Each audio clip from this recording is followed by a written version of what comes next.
Thank you. Good evening, everyone. Welcome to the October 24th, 2023 Morro Bay City Council meeting. I'd like to...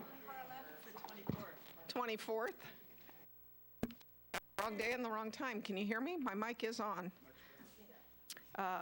With that, I would ask the city clerk to establish quorum and call the meeting to order. Thank you, Mayor. Councilmember Barton. Hi, here. Councilmember Edwards. Here. Councilmember Landrum. Here. Councilmember Ford. Here. And Mayor Wixom. Here. That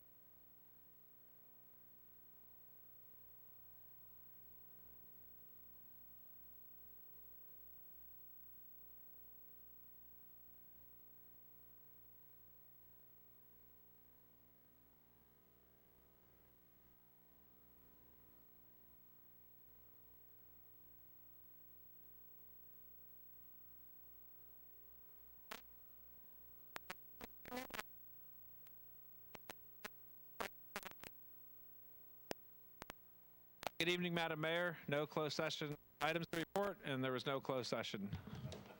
Thank you so much. With that, I will go to mayor and council member reports, announcements, and presentations, and I will start to my left. Council member Ford. This is going to be a first, Mayor. I am going to not have any announcements this evening.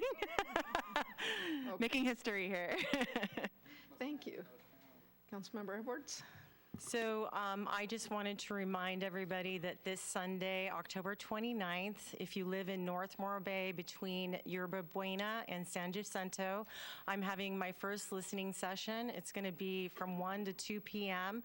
At the Kennedy, the rec center over here at the studio that's off to the left before you go into the main building.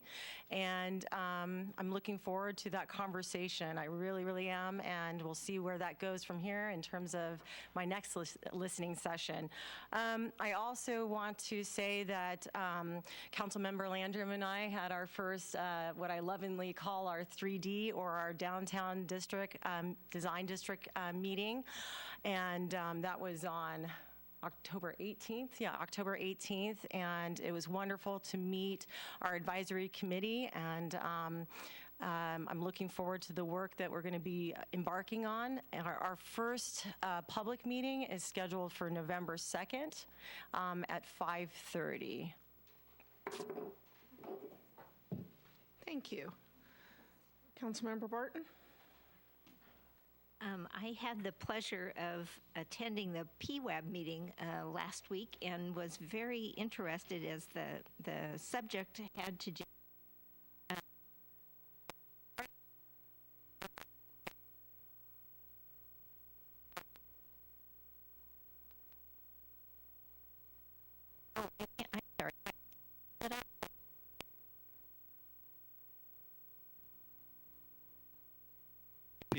Turn up Councilmember Barton's mic, please.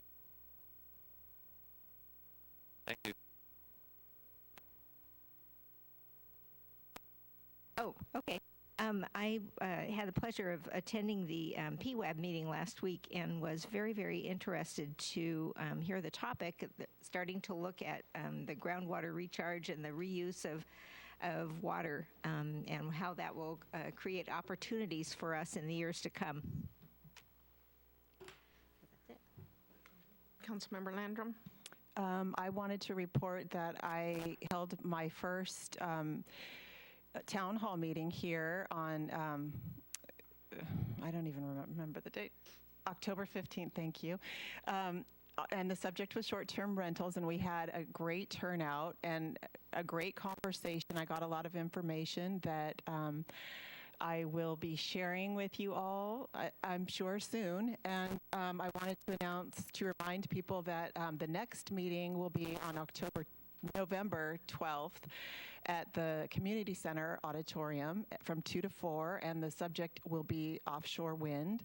And I thought it would be a great opportunity to unpack what we learn at the November 1st county meeting in San Luis. Also, I wanted to let people know that for those of you that are into Halloween parties, the Benedict Center is having their first Halloween party. They're located at 1401 Quintana Road. It's the former mortuary, so it's a perfect location for a Halloween party. They're going to have a mini haunted house. They have tarot readings. The entertainment is provided by Central Coast Comedy. And it's on Saturday, October 28th from 6 to 10, and it's a 21 and over event, and the tickets are limited. So if you're interested, run. Thank you. With that, I'll tag on and remind everyone that Saturday the 28th, downtown Morro Bay, trick-or-treating at all the businesses. There'll be lots of activities and fun events sponsored by the downtown merchants and the Morro Bay Rec Department and several other local service clubs that'll be helping. Sunday is the Witches Paddle Out, so make sure you get down if you're participating or just going down to view. It's a lot of fun, great event. And a reminder, as Councilmember Landrum said, November 1st, next week, is the Offshore Wind Summit at the San Luis County Government Center from 4 to 8. The 3 wind companies will be there, as well as some of the other organizations, Utility, California Coastal Commission, several other groups will be there, as well as Senator Laird, Congressman Carbajal, and Assemblymember Addis. So hopefully you'll all be able to make it, and I believe it will also be televised. So with that, I will turn it over to the city manager. Okay, thank you. Thank you, Mayor. Yeah, I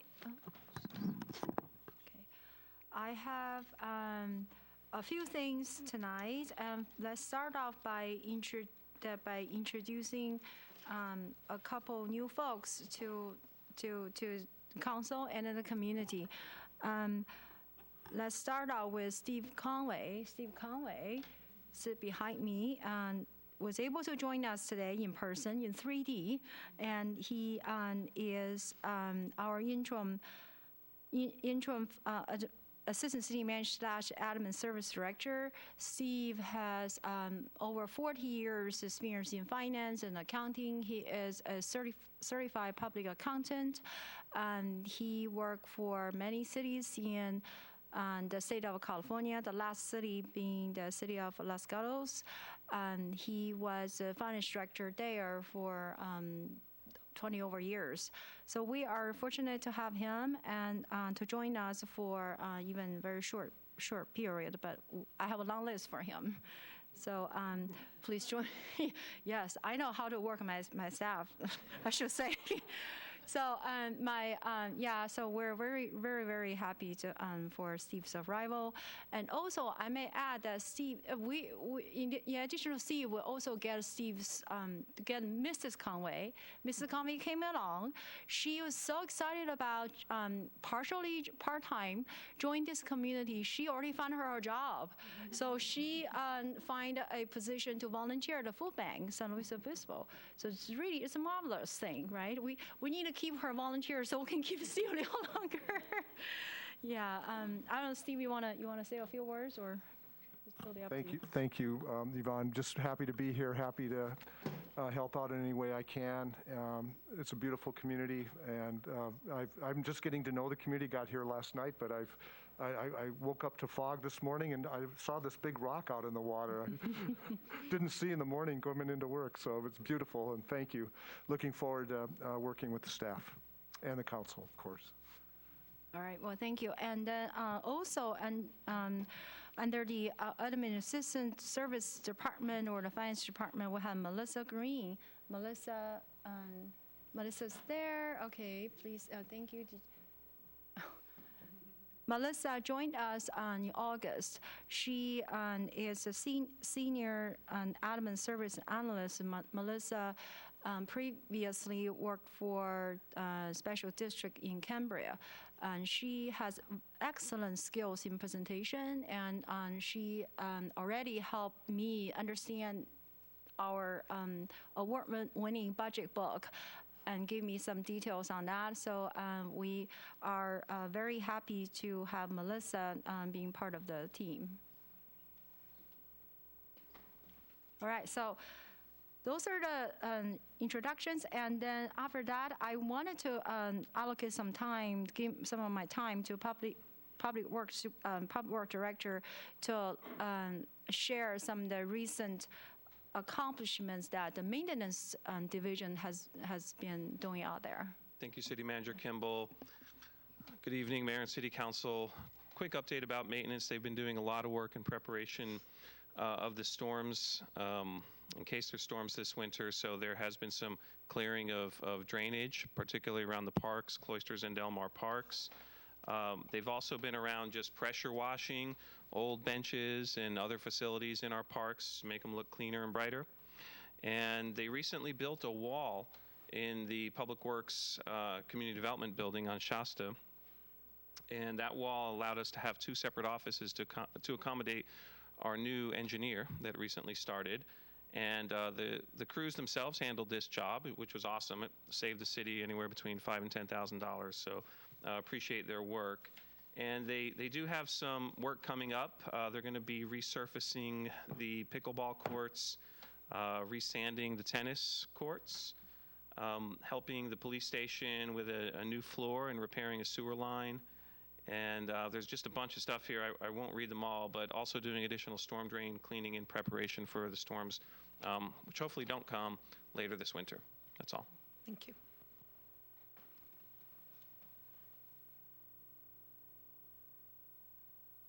And are we getting an update from the harbor director also? That would conclude my update, Mayor. You asked me to provide additional information. I'm sorry. Oh, sorry. Okay. Yeah. Thank you, Mr. Chiffon. Yeah. Okay. Thank you, City Manager, Mayor, and council members. I've got a few items to report tonight regarding offshore wind. First, a couple of days ago, I attended a Zoom meeting by NOAA regarding the proposed Chumash Heritage National Sanctuary. And as everyone knows, tomorrow is the deadline to comment on their proposed sanctuary. Second item, Even Keel Wind, which is one of the offshore wind companies formerly known as Invenergy. They introduced their fisheries communication plan, and all of the companies are required to produce those plans. As you know, over the last few weeks, all of them have produced their agency communication plans. Third, as requested by council, we now have an offshore wind webpage on the city's website. That notice went out today, so individuals should have been notified. And if you haven't been notified and you'd like to find it, if you just go to the city website and search offshore wind, you'll find that page come up, and there's a lot of helpful links to all the different companies and all the different agencies and all the different issues that we're facing here in Morro Bay. And then finally, Mayor Wixom, Councilmember Landrum, our city manager Kimball, Scott Graham, and myself met with Equinor Wind at their request. Equinor has indicated their desire to establish an operations and maintenance facility at Morro Bay to support their offshore wind development. They would also like to land cables at Morro Bay and would look to connect to a substation outside of the city. They indicated they would be looking for 3 to 5 acres to support their substation. Regarding the use of the harbor, they are not anticipating any need for survey vessels, although that doesn't eliminate the possibility that survey vessels would also operate out of Morro Bay. They've indicated that they would also be interested in the use of a T-pier every 2 weeks for approximately 6 hours for a large service operations vessel, which would support offshore wind operations. So it would come to shore approximately every 2 weeks, would load for 6 hours, and then would go back offshore. They anticipate that there would be 2 vessels, one larger, possibly over 200 feet, and then one a little bit smaller than that. And both of those would come back and forth approximately every 2 weeks at the T-Pier. Equinor also indicated that they will be staffing their community benefits team soon here in Morro Bay, and they hope to begin that outreach process in November. And that concludes my presentation. Thank you. With that, we have a presentation from Michael Boswell, Cal Poly professor, and a presentation on City Climate Action Plan. Good evening. Good evening, Mayor Wixom and council members. I'm Dr. Michael Boswell, professor of City and Regional Planning at Cal Poly. I'm delighted to be here this evening to briefly talk to you about climate action planning. Thank you, Scott, for inviting me. Morro Bay adopted its first climate action plan in 2014, a forward-thinking plan to create a low-carbon resilient community. Morro Bay has accomplished much since this time, including lowering its overall greenhouse gas emissions and exceeding its 2020 goal, joining Central Coast Community Energy, and making city infrastructure more resilient in the face of sea level rise. However, the plan is out of date and doesn't meet current California goals, and moreover, there's additional good work to be done in Morro Bay. Cal Poly City and Regional Planning has a long tradition of serving California communities through our community planning labs, and I think we did one in Morro Bay about 10 years ago. We put our Learn by Doing motto into action. This year I'm leading a group of talented and energetic city and regional planning graduate students who will be serving the community of Morro Bay by helping to update the city's climate action plan. We'll do research, talk to folks in the community, and develop innovative yet practical strategies for addressing issues of climate change. Our first public meeting is actually tomorrow at 5 p.m. in the Morro Bay Community Center.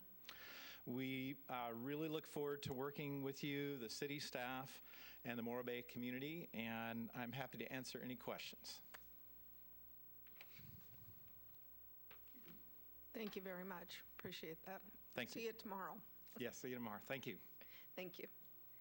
And next up would be Morro Bay Police Department Explorer Post presentation. Chief Watkins? Yes. Thank you, Mayor Wixom. I appreciate that, and I am absolutely thrilled to introduce council and our community to our Morro Bay Explorer Post 43. That's right. And I've asked them to come along to, one, introduce them, but two, share with you all their recent successes. So I'm going to turn it over to Officer Daniel Palumbo, where he's going to introduce our explorers and share a little about their successes. Yes, ma'am. Thank you, Chief. Hello, Council, Mayor. These are our Morro Bay Explorers. This is Miguel. He's our Sergeant of Explorers. Jacob, he's our Corporal of Explorers. Tony and Victor are 2 newest members. Tony has just joined recently. Victor's been here for about a year. Jacob's coming up on 3 years, and 2, I'm sorry, and Miguel's coming up on 3, or the other way around. They're interchangeable. So, but yeah, in all honesty, the Explorer program is part of the most rewarding part of my job. Passing this on to, these guys are excited to be here. The Explorer program, we're post 43. We're actually part of the Boy Scouts of America. We're an exploring program through the Boy Scouts of America. And we provide more of an in-depth law enforcement training, as well as a lot of the elements of Boy Scouts that they also provide, life skills and things like that, some structure. And we ask a lot of these explorers, and they give a lot, and they volunteer. None of these guys are paid through explorers. I'm sure they have jobs, hopefully, but none of these guys are paid through explorers. So everything they do here is volunteerism, and we ask a lot of hours out of them, 2 hours every week, and especially leading up to our competition more recently. But they volunteer here at the Morro Bay Car Show, all major events within the city, basically. All the law enforcement days, countywide. So there'll be Cops and Kids, the Sheriff's Family Day, National Night Out, all those things, including this weekend, we have an upcoming event, volunteering 6 hours in Los Osos. And again, that's just them giving their time, earning volunteer hours.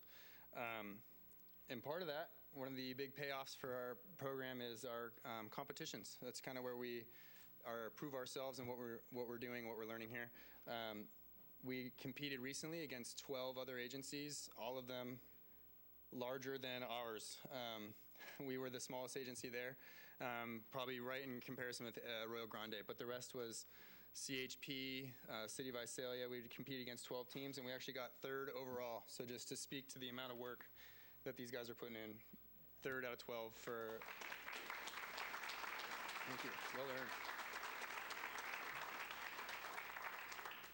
So I can't explain how proud of them I am.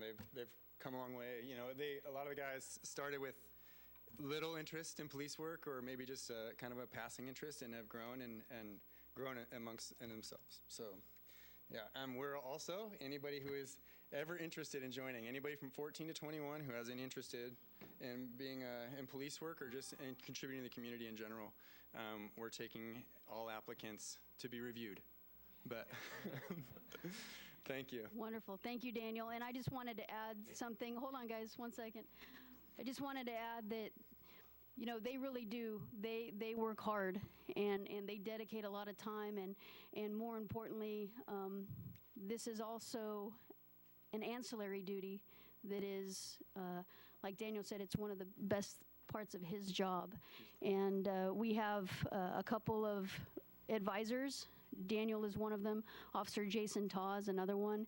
And they would come in on their days off. They spend their time really teaching, training these individuals, but being also good role models to these individuals. And I can tell you, as I sit here, Explore programs is how you connect with your youth in your community, but more importantly, how you make excellent officers for your community. And I have no doubt, sitting here today, that any one of these 4 individuals over the next 2, 3, 4 years would be outstanding officers for the city of Morro Bay. And that's certainly a goal that we have, and that's why we put so much time and dedication into these individuals. One, to make them wonderful human beings, but also potentially to make them wonderful law enforcement officers for Morro Bay. So congratulations, guys. You've done a great job.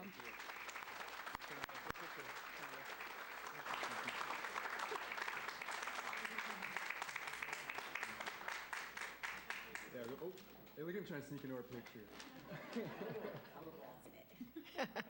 I got one this way. I did too. Yeah. Thank you all, and congratulations to you. The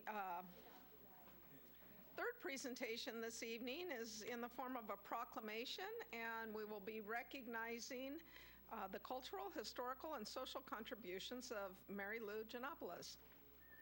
Whereas the Bay Theater,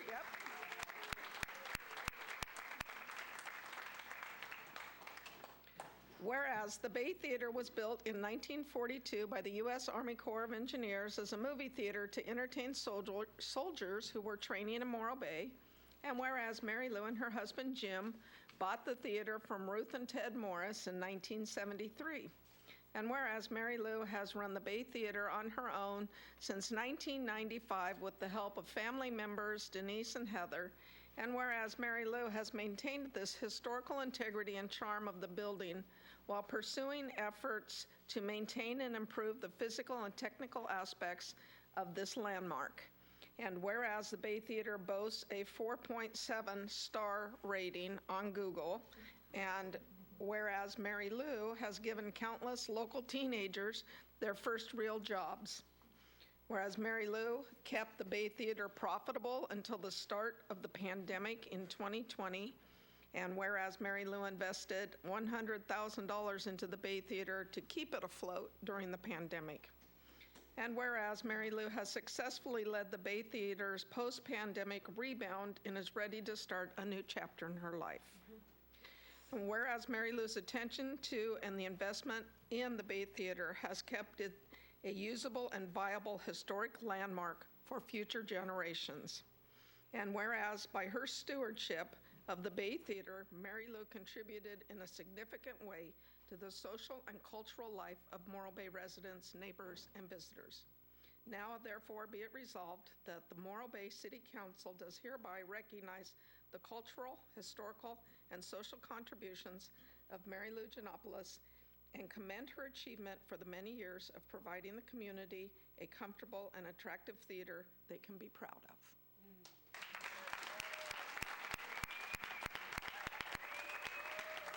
Mary Lou, if I can ask you to come up and join us.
Well, it is nice to celebrate before we get to work.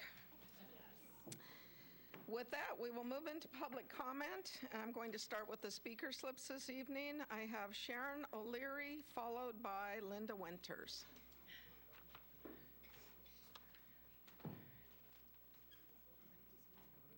Good evening, Mayor, City Council, and staff. Sharon O'Leary, resident of Morro Bay. I wanted to thank City Council for their consideration of the Estero Bay Are You OK program, both consideration and support of that program. It came out of the Morro Bay Fire Department program that was active during the pandemic and the flood, and we took that model and we've arranged a program in our area between Los Osos, Cayucas, and Morro Bay. So the numbers are listed on the website, communityresourceconnections.net, and it's become a very effective program. Appreciate your support. Thank you.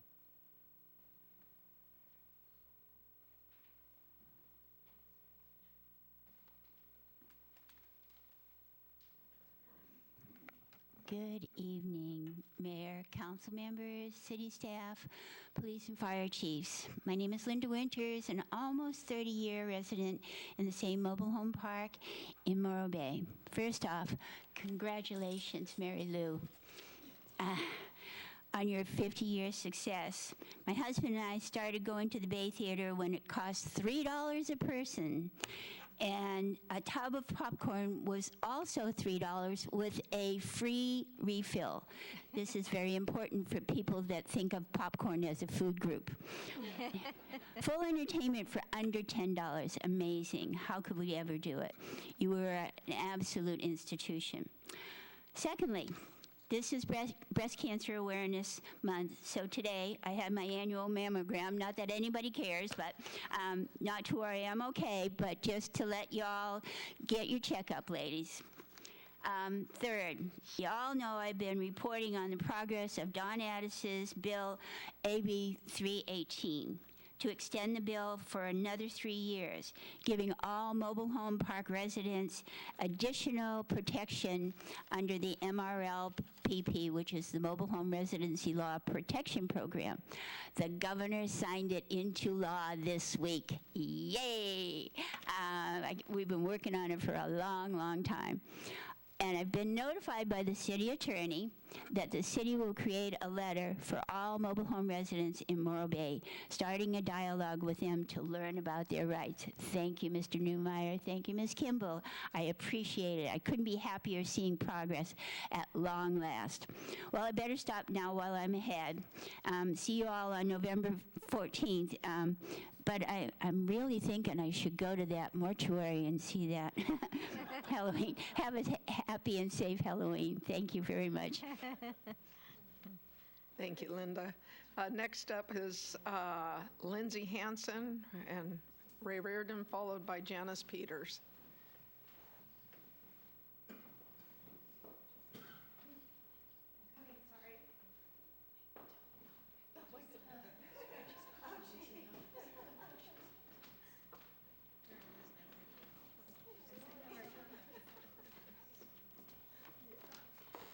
Hi. Hello, I'm Lindsay Hansen. I'm the membership director at the Morro Bay Chamber, and this is Ray Reardon. He's our chairman of the board. Sorry, I never do this. I'm really nervous. But we just wanted to also recognize Mary Lou and the Bay Theater and just your dedication to this community and your years of service. And we just thank you so much for everything. I've been going since I was a little kid, so I really, truly love it.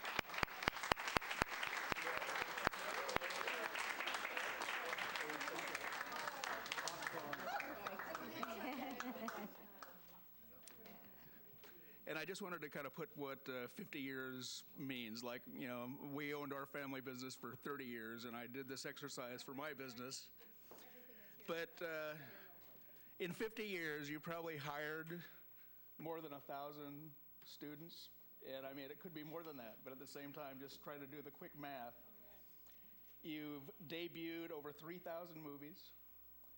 You probably have served 48,000 pounds of popcorn, almost 2 million ounces of Coke, and you know, just the fact that, you know, every time we've gone into the theater, it's just been a wonderful experience. So on behalf of the Morro Bay Chamber, we just bid you congratulations and the next chapter. So, thank you.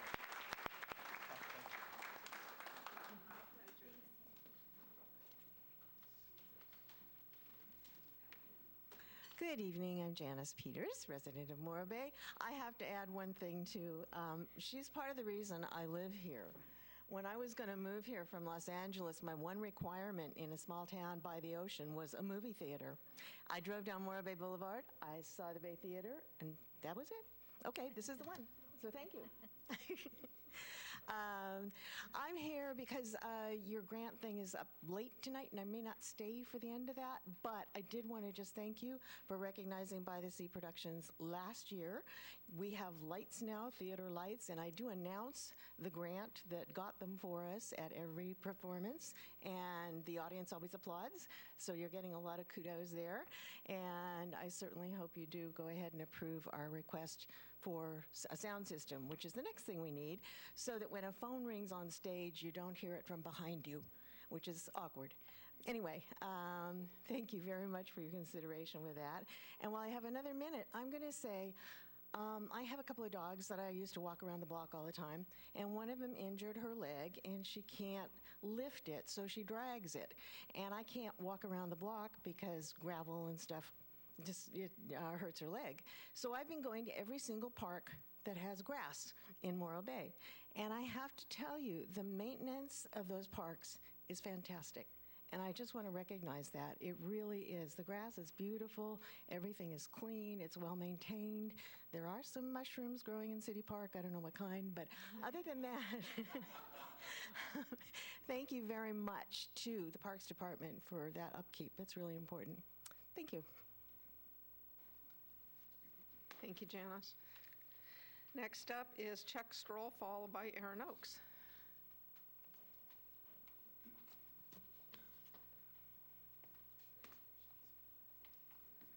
Thank you very much. My name is Chuck Stoll, resident here in Morro Bay, and I first want to start with congratulating you, Carla, for your amazing and vigorous ringing of the bell at the Cal Poly football game. Because of that, we actually won a game, and everybody was very thrilled. and the big jumbo screen was, well, your whole family was there, so it was a good experience. And like I said, Cal Poly won, which is what are we, 3-3 now? So here tonight, we are here to support, I am personally, and a number of other people will be here to support the Morro Bay in Bloom. That's why I'm wearing my work vest, my volunteer vest, and I certainly hope that the City Council supports that grant application from the Morro Bay in Bloom. Thank you, Zara, Councilwoman Zara, for attending a Monday night dinner feast for our community a couple weeks ago, I believe it was, right here in this facility. We've been doing that for many, many years. We've served over 30,000 meals, and thanks to our mayor, Carla, who started the program many, many years ago. We appreciate all your support and all your help. Also, I want to thank you, Zara, for what you did the other night in a forum right here in this facility for addressing this issue of vacation rentals and the policies and the regulations that we are unfortunately not following in this city, and we need to do that because there's a lot of people that are being distracted by this lack of policy enforcement. Also, I'd like to pay special tribute to Linda Winters, who was up here earlier, Sharon O'Leary, and a number of other volunteers. There are at least 24 that participate here on Monday night dinners. And last but not least, oh no, I have 51 seconds. What the heck am I talking about? I saw the red light. I thought I saw a red light. We have Thanksgiving dinner coming up again, once again. Thank you, Carla, for doing this over the past years.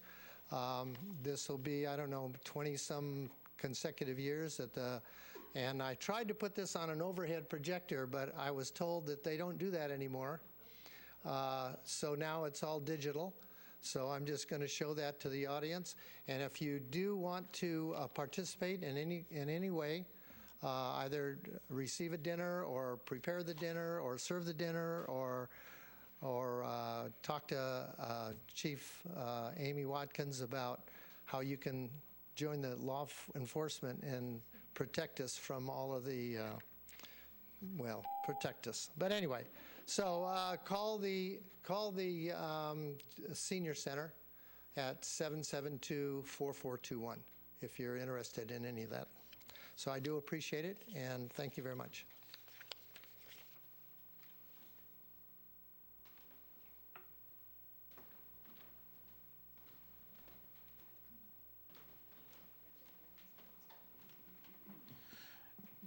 Good evening, Honorable Mayor, Council, and staff. My name is Aaron Oakes from Morro Bay. And before I begin my remarks, I just wanted to thank Mary Lou for providing decades of invaluable entertainment and service to our community. As a Morro Bay resident, I've been here for a little over 11 years now, and I've enjoyed the Bay Theater, just sitting there and relaxing, enjoying a bunch of popcorn, increasing my calorie count by the second. And all the buttery goodness that the theater has provided. And I just, congratulations on your journey and entering the next chapter in your life. Thank you so much for all your service to the community. Sure. And so on Sunday, I was surprised and a little disappointed to read a letter in the Bay News from former City Councilwoman Marlis McPherson, in which she did a broad-brushed attack on our working class residents in the community, and indicating that residents who have jobs and are too busy working cannot make informed decisions on policy and voting.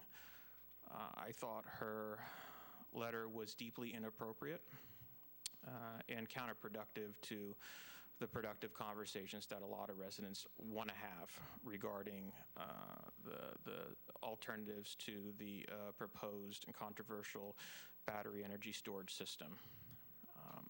And I'm hoping that this setback will teach us a lesson that, to the entire community that, we all need to come together on this and not attack each other and attack the entire community and attacking the working class and attacking the tenets of our direct democracy, which we hold dear to our civic institutions. Referendums and initiatives have been around for centuries. For example, we've had a couple of propositions that we use to collect rates from and assess fees, including Proposition 13, which was enacted in 1978, and Proposition 218, which was enacted in 1996. And so we value a lot of these initiatives and referendums. They've been a part of our democracy, part of our representative democracy for a long time. And, I respect democracy, and I hope that the Morro Bay City Council doesn't have views as myopic as Marlis McPherson's. Thank you.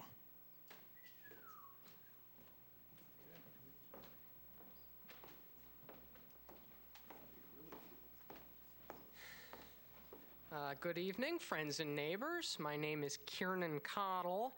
I've been a resident of Morro Bay for just a little over a decade now. And in that decade, I've only been to one city council meeting. That would have been the previous one on, I believe that was the 10th or the 12th, in regards to the garbage rate increase. Full disclosure, I do not pay for my garbage. That is included in my rent.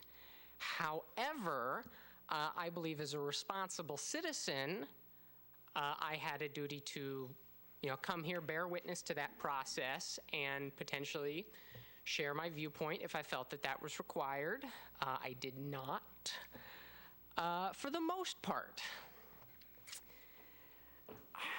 I did leave slightly more concerned than I arrived. I'm of the opinion that a democratic republic is required to have public servants that forego any kind of personal prejudice or preferences or desires. I understand that this is humanly impossible, which is why we have checks and balances. However, I was quite taken with Mayor Wixom's comment regarding cantilever balconies over sidewalks and public right-of-ways. I believe the quote was, "taking away daylight from your common areas to accommodate a luxury need from a resident." This is exactly the sort of thing that I am looking for from my elected representatives. I'd just like to point out that that was said, and that is perfectly fitting with my beliefs and opinions. And along those lines, you might consider possibly the idea of redistribution of wealth. Just saying. However,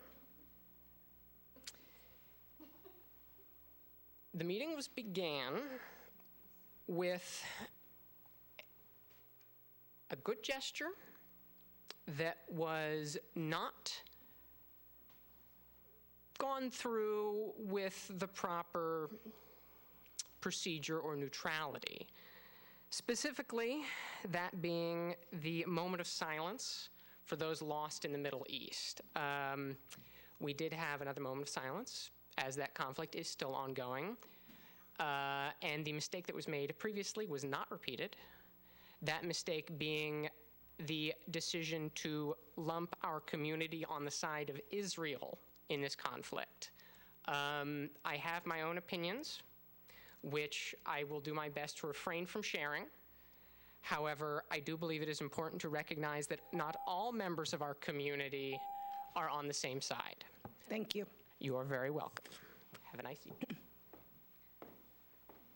And public comment is open, but just real quick, I'd like to, Chuck, thank you for reminding me. I would be remiss if I didn't thank Cal Poly for inviting the city of Morro Bay to the football game Saturday night.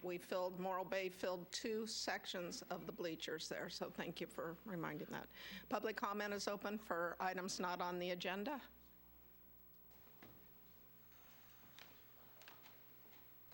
Good evening, Madam Mayor, Council, and staff. I'm Terry Simons, resident of Morro Bay. The previous speaker reminded me of something that I've been meaning to bring forward when he spoke of distribution of wealth. I think our community going forward should look at a redistribution of political power, specifically by forming districts in the city where you members are voted on by specific groups of the community rather than at large. The mayor would continue to be voted at large, but the 4 council members voted in districts. I think this would go a long ways to taking the power and money out of the political system, even here in Morro Bay.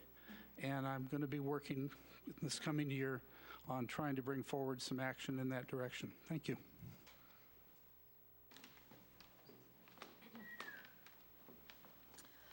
Hello, council people and the mayor, Wixom. I'm Seychelle Can. I live here in Morro Bay. And I've been waiting for the crack to open for maintenance and operation here in Morro Bay. I'm very unpleased that this crack has begun, and I do not support operation and maintenance in any way in our national sanctuary as well as in our otter habitat. So I think this is a dialogue that's going to be going on for quite some time, but because we're a chunky little morsel just waiting to be gobbled up by, the people that have more clout and money. So let's begin that dialogue, and hopefully I can open people's eyes that would, any opportunity to open our bay is opening up to larger and bigger things that I don't think would be appropriate for us. Thank you for listening.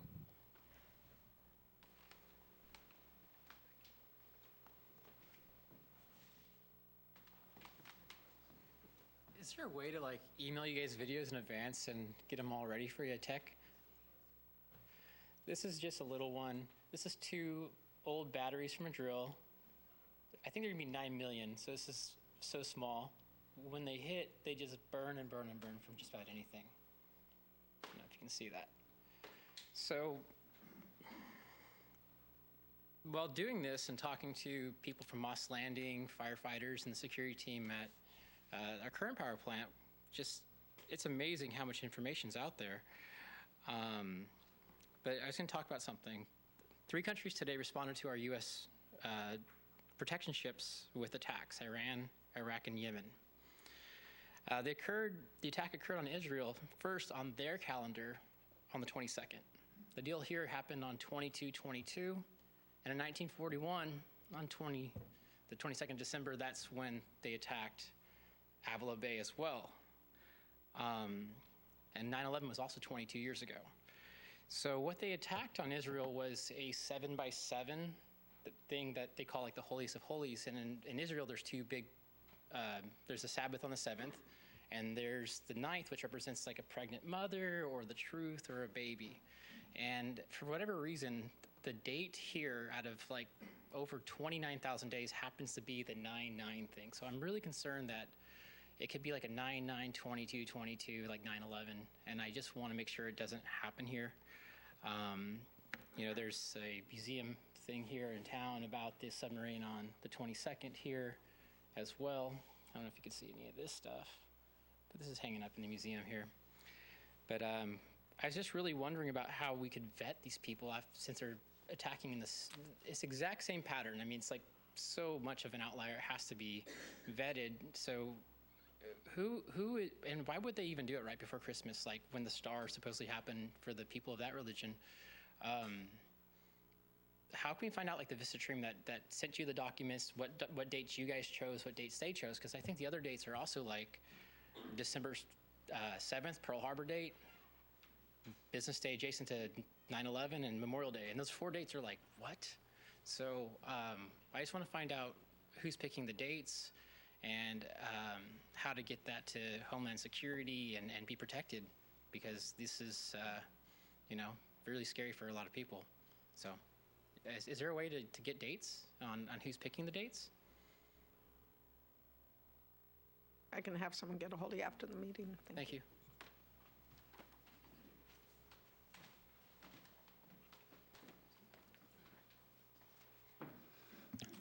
Good evening, Bill Martini. Yeah, I won't go there. As far as a few months ago, we had a kind of get-together at the Morro Bay Elementary School and talk about possibly interest in, saving the school site or having another use for it. And I was just wondering if there was any update, if anything's moving forward, just to try and keep the ball rolling on it. If it's, if it's still bouncing, that's great. If not, just to kind of maybe see where things are at in the process, or if maybe the community can help if it has kind of stalled. The other thing I wanted to mention is I did hear, as far as recycled water, you're in the process of checking that out on, how it will fit in. And next door is where the battery plant is proposed, and that's a brownfield from my understanding. And so that's my concern, is a conflict if you're recycling water next to a polluted potential brownfield. And if there's, if it's been tested to see if there be any migration of the pollution at the brownfield into the recycled water. It may or may not be an issue, but it's something to check into. And then the third point was when I just heard that they're talking about maybe having like up to 200-foot research vessels or survey vessels coming into the T-pier for offshore wind. And again, Measure D states that that area of the bay is restricted to fishing boats only, so this would be a conflict with Measure D if that was approved. And just a point, you'd either have to have another referendum, another measure to reverse it before you would be able to allow support ships at that part of the bay. So just kind of a heads up. Thank you.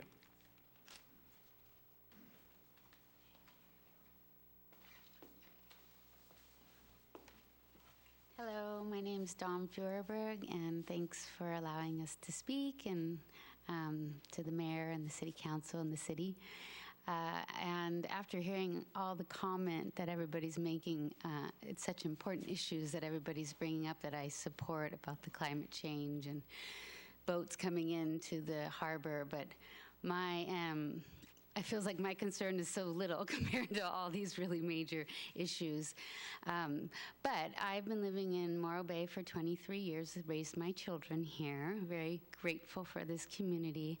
I love it. And I live over in North Morro Bay, kind of near Sencal Roofing, and there is obviously an issue with that intersection, right where Chevron is, and I know there's been years and years and years we've talked about fixing it up, and I've had a plan. I've come here maybe 12 years ago and said the same plan, so I think you guys are getting closer to looking at that intersection again. At least that's what I've heard. So if you look at the map on La Jolla Street, where Avalon, between Ocean View and La Jolla, there used to be a way that you could cross the street there. I lived there when you could actually cross and walk across Highway 1. There were no cars. And the problem is there's just too many pedestrians. I travel through that intersection 6 or 7 times a day, and it's unsafe. It's just going to, I can't believe somebody hasn't gotten hurt, or more people haven't gotten hurt in that intersection. And what I propose is that you put some sort of footbridge in that area where it would come right across between the high school and where the cloisters start and the houses, and you can get to the beach out that way. The kids can get to Morro Bay High, and you'll revert all the pedestrians that are trying to use this intersection. They're crossing 2 freeway sections, as well as on-ramp and off-ramps. So it's something to think about when you're trying to work with this. I think it's a great idea that we do a roundabout there, but what are you going to do with the pedestrians? And so the pedestrians, it's a really great place to put a footbridge, a bike bridge over in that area. So I don't know where the funds would come from. I understand that, but I know that you're looking at it. So I would really love it if your engineers and people would take a good look at that. And then secondly, thank you so much, Zara, for holding the Sunday talk on STIRS. And two things that I just want to bring to the city manager's attention and everyone's attention is that there are several people, like about distributing wealth, there are several people in this community who are property owners who own 8 or 9 to 5 or 6 properties that all have short-term rental permits. So that is not okay when you're limiting STIRS permits, that 8 or 9 people have the opportunity to benefit from short-term rentals, and they have 8 or 9 properties. So if you get rid of those, you will have the opportunity to turn them into long-term rental and then divide the pie. Thank you. Thank you.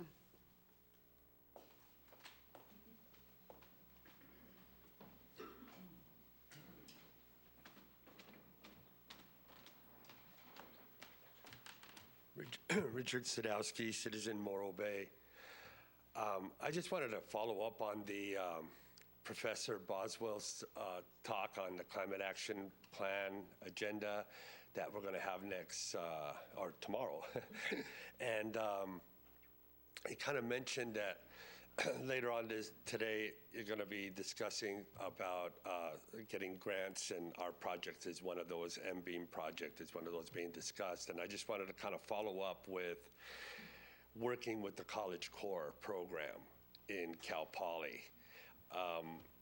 I've been doing clean water activism for 20 some odd years, and this is one of the most satisfying things that I've done in a long time, besides being on the planning commission, I guess, But it's such a pleasure working with these young people and their fresh minds, and I just hope that the city can continue to support this wonderful program. It's the California College Corps. Thank you.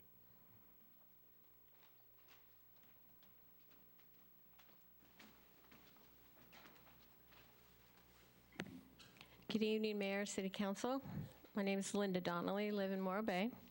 I just wanted to also start out by thanking Mary Lou for her many years with the Bay Theater. I believe my husband told me in 1981, when we moved here, it was 99 cents. So it was a nice price to get into something as a young family. And for their donations, always to Morrill Elementary PTA fundraisers. They were always donating because I was always asking.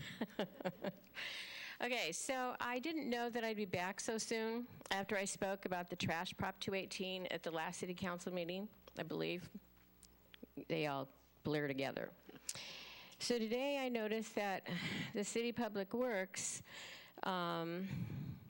Department has put out an RFP on Monday for a water and sewer rate study. That only means a water and sewer rate increase in the near future. Aren't there enough studies done on this? Maybe one needs to open and read and then go to the city's finance department to answer some of those questions asked by those former studies. Bartle and Wells in 2018 is a good example, and that's what brought us to the new sewer treatment plant of over $160 million. But anyway, so I wanted to say that this means another Prop 218 in the future. So to those in the audience watching from home, Prop 218 is coming around again. I don't know, I have all these little notes. Anyway, and I also I know. For 1 unit of water and sewer, we pay $162 a month. I just can't even imagine people who use more than that, or that are on low incomes, budgets, that they have to watch what they're doing. Lastly, I just want to thank Councilwoman Zara for having your town hall on the STRs and vacation rentals, because it was well attended, and I got nice feedback from the people that did attend. Thank you.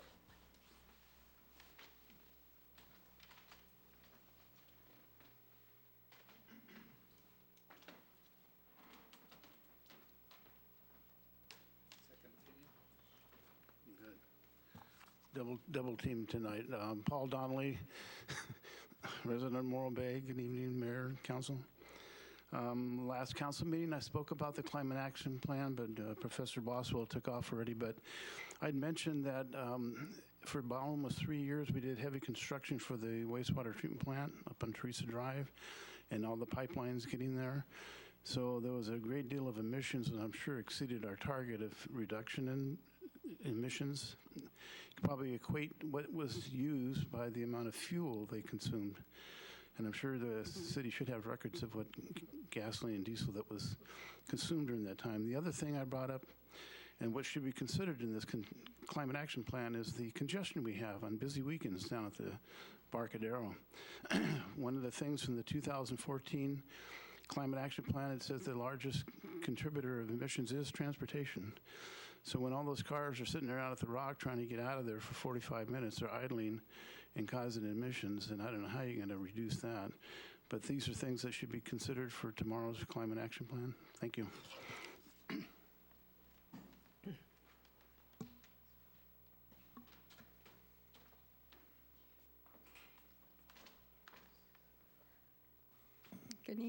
Good evening, everybody.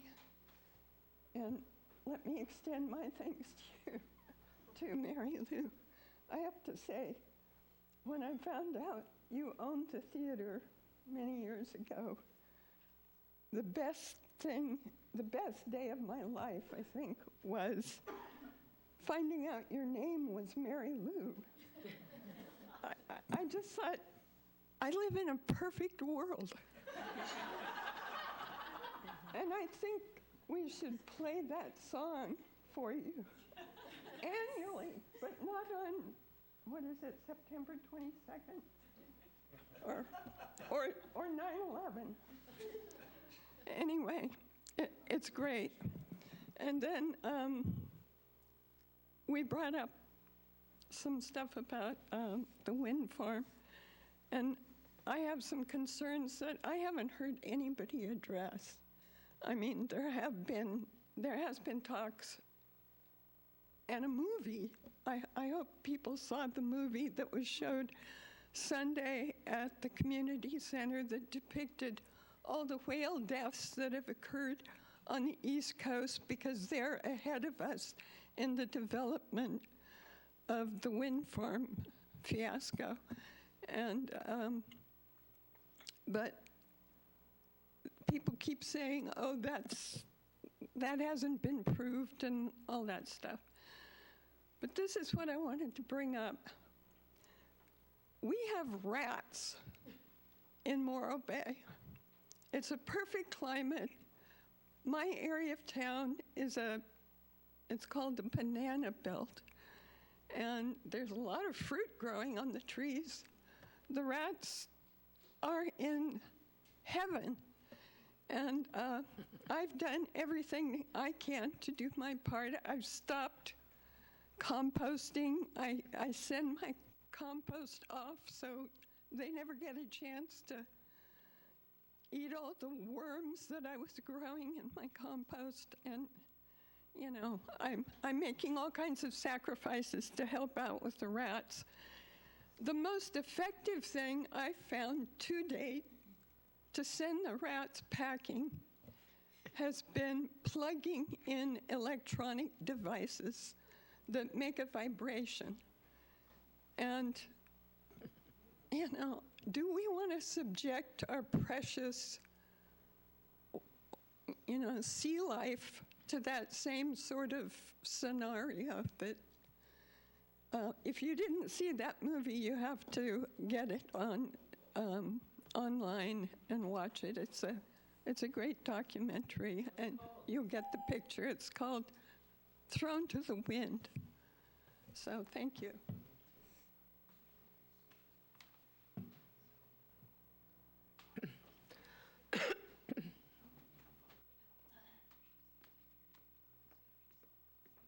Hi, everyone. I'm Dr. Margaret Carmen, a resident of Morro Bay, and I have to say thank you. I didn't get to come as many times as I wanted to, but just knowing you were there, I would tell so many people, don't go to those corporate theaters, come to see Mary Lou, and thank you very much. Thank you so much. This is my mantra that I'm introducing. Wind is not green nor sustainable. We were talking about, Paul was talking about how much energy did it take? How much gasoline did you spend up at the water treatment plant? Well, that's the truth with wind energy. If you looked at the fossil fuel it takes to put it together and it's just the mantra is wind is not green nor sustainable. And thank you for being on Dave Congleton and hosting, Zara. And if you want to know more about wind energy and what you don't want in Morro Bay, after you go to the meeting at 5 o'clock tomorrow, you can stay for another meeting at 6 where you'll get educated about wind energy. Thank you.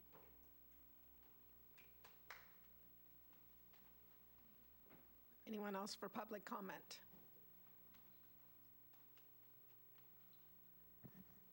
I'm going to try and make this brief. Susan Stewart, moved to Morro Bay in 1988, and I own Beads by the Bay. And I just wanted to let you all know, have a good Halloween story for the evening.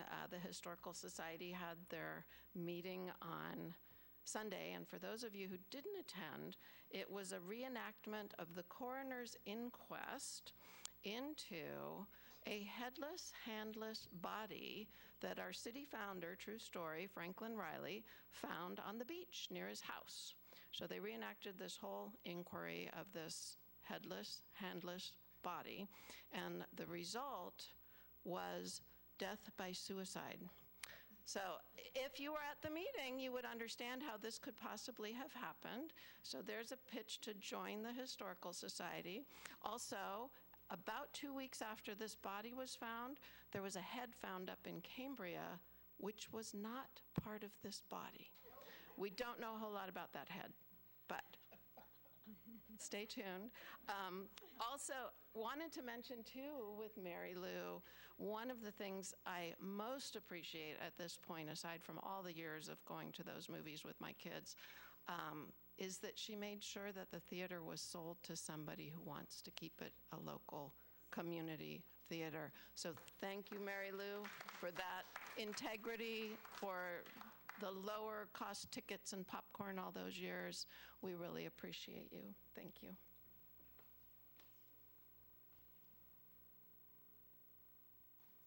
Anyone else for public comment?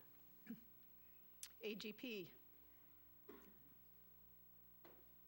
Madam Mayor, there are no raised hands in the queue. Thank you. With that, I will close public comment and bring it back to council. Thank you all. Very robust public comment this evening. With that, I think we will move on to our consent agenda. Does anyone want to pull any items? To my left? No. To my right? No. With that, I will ask for a motion for the consent agenda items A1 through A6. Public comment. Oh, I'm sorry. Thank you. Thank you, Betty. I was getting ahead of myself. There was so much public comment. Public comment is open on the consent agenda. I think she's here to keep us straight.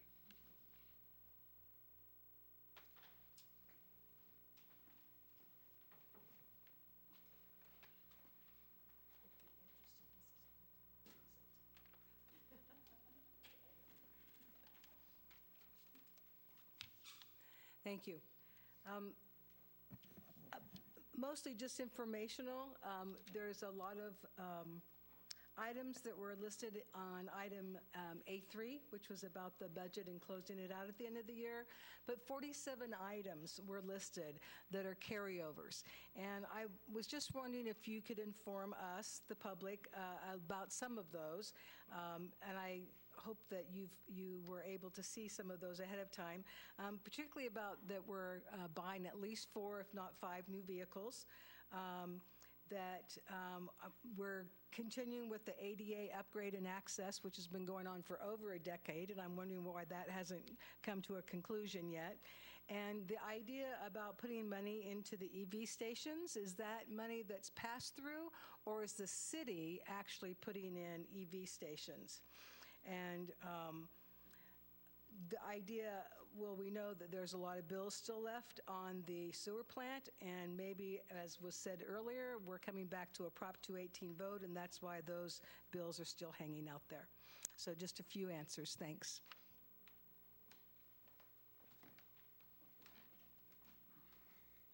Good evening, Council, Mayor, staff. Terry Simons again. I too had some concerns about the carryover of the capital improvement budget. It seemed like there was a lot of money being reserved for, obviously not spent, in the old wastewater sewer treatment plant area, specifically on roofing and building improvements to facilities that I'm not sure we're ever going to do because we're trying to discontinue the use of those facilities. So I question that. And then obviously lots of these are large round numbers, which is a budget kind of thing, but I would hope that they could be a little more specific when we're creating these very large holdouts of money or planning to hold out money for future expenses. The total, and I have to run down here, $22,900,000 in anticipated capital expenses. There was no real indication of how that was prorated going forward. So I don't know how much of our annual budget, which I thought was about $13 or $14 million for everything, how much of that every year can be used to reduce this capital carry forward. I think that would have been useful in this analysis. Thank you.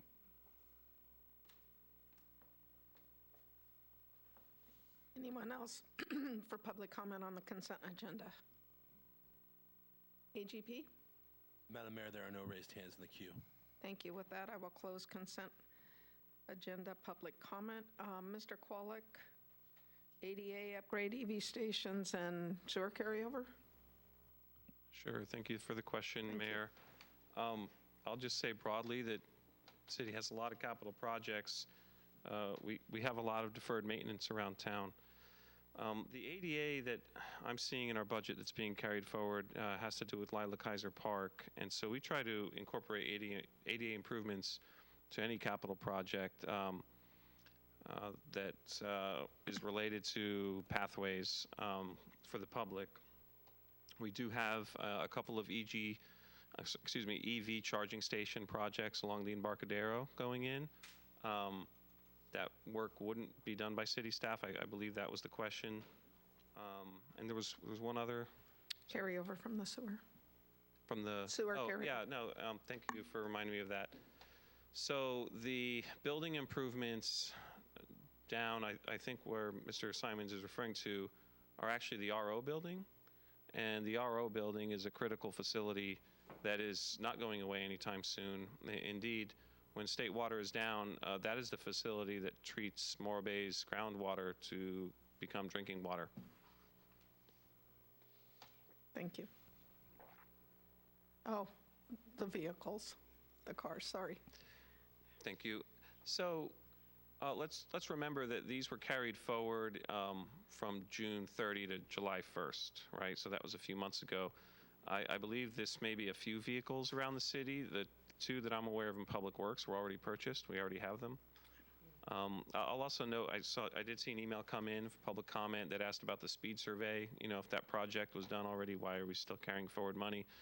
We did complete the speed survey, but now we have to put up the new speed signs, the speed limit signs. And so that's why there's some money being carried over from there. Thank you for that information. With that, I will look to for a motion for the consent agenda. I'll go ahead. Motion to approve consent agenda items A1 through A6. A second.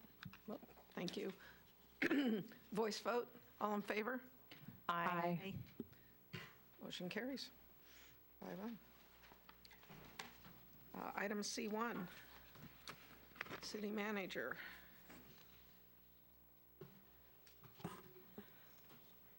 Mayor and Council, and this, as the parking study, this was determined in one of the short-term actions that under City Council's goals. And the study was conducted back after COVID, 2021, and the consultant team did not have chance to present the study before the council, and then with personnel changes, we just now get a chance to bring this before City Council. So bear in mind that the parking program, it is my understanding that the city has been in discussion of considering a parking program for a while, for several years. I ran into a study dated 2007. So this is, and now we're in 2023, and we're still looking at it. With that, I will turn it over to the consultant, Stefan. I think he's on the line with Walker Consultants. Yes, I am here. Can you hear me okay? Yes, we can hear you. Stefan, we have your presentation. We're trying to upload it on the screen. And then you can, when you're ready, you can proceed. Yes, it's on the screen now. Can you see the screen? I can. Yes, I can. Great. Thank you. Okay. We're going to manage the slides for you here. Okay. When it's time to change the slide, I'll just say next slide. Okay. All right. All right. Thank you very much, City Manager Kimball and Mayor Wixom, members of the City Council. I'm Stefan Turoff. I'm the principal in charge of planning for Walker Consultants. We are nationwide. We have 3 offices here in California, in Southern California and Northern California. I've spent a lot of time. I've been doing this work, really studying parking for 20 years. Our firm studies everything and designs parking programs and everything regarding to parking except operating or actually building parking. We've worked recently, San Luis Obispo, Pismo Beach, of course, Morro Bay. Morro Bay is a very special place to me. I go there often with my family. But as City Manager Kimball alluded to, this study really began about 3 years ago, and it was requested at a look to improve parking in 3 locations. We'll talk about that, possible locations around Morro Bay, and we'll talk about the impetus for the study and some of the things that we found. There's a lot to talk about here. Of course, we had to remain focused, limited time, but we'll go through here and then see if you have any questions. Next slide, please. So this was brought to us really by the previous city manager who said that he was looking for a way to better manage parking, given the parking issues that were coming up, particularly on the Embarcadero, also looking at parking around the Rock and potentially around on the commercial streets downtown. So we'll also talk about the approach and what our findings were, what our preliminary recommendations are. We've heard a lot of comments really over the past couple of years, but really I think just adjusting some of the recommendations around the edges. But really tonight, I think we want to show you the work we've done, what our findings were, some of our recommendations, and get your feeling about this. We found, we think, a lot of benefits to some kind of paid parking program in Morro Bay, but of course it's not easy. It does take an effort. I think everybody knows the drawbacks that one hears about paid parking. We're going to talk about some of the benefits, but there is quite a bit of effort involved, and we want you to go in with eyes wide open. Next slide, please. So the rationale, next slide, please. So really, we went into this looking at this not about revenue, but as addressing a problem where cars sit on the Embarcadero or any number of places and really limit access for people. And that's paid parking started in 1935. Those were the first parking meters, and that's not necessarily what we're talking about here. But it was set up by businesses who were having issues with their employees showing up to work, taking up all the customer spaces, and customers were having trouble accessing the businesses. This was not about revenue. This was about providing access to businesses and parking. And that's what we were looking at here. That was our impetus for starting this study. We want to turn over spaces just like you might turn over tables at a restaurant so that more people have access either as visitors, tourists, or customers for the businesses. The purpose of doing this, again, would be visitors, to prevent visitors from circling round and round, getting frustrated, looking for spaces. We are very well aware, and we often work closely with the California Coastal Commission. Their goal is to increase public access to the coast, and in fact, paid parking, where the demand for parking is very high, can achieve that. So here's one other thing, and I thought it was very interesting hearing about the upcoming climate action plan, hearing from the professor from Cal Poly. I recently worked on another city where Cal Poly urban planning students did a wonderful study. But when you charge for parking in a location where parking is in high demand, you effectively increase the parking supply, and we can talk about this, without building more, without more asphalt. And there are real sustainability benefits to that. And I don't go into that so much in this presentation, but there's been a lot of study over the past 10 to 20 years about basically giving away land as parking, and what that does. We heard a number of comments today at your meeting about really causing more and more automobile traffic. And it's a little counterintuitive, but when you charge for parking, it really sort of unlocks some of the gridlock and balances out different modes, walking, biking, parking in out of the way areas. So that's one of many benefits to actively manage parking, or in this case, we were looking at paid parking. But any management of parking you do is an improvement when you have the high demand for parking that we saw in Morro Bay. Next slide, please. So our approach, next slide.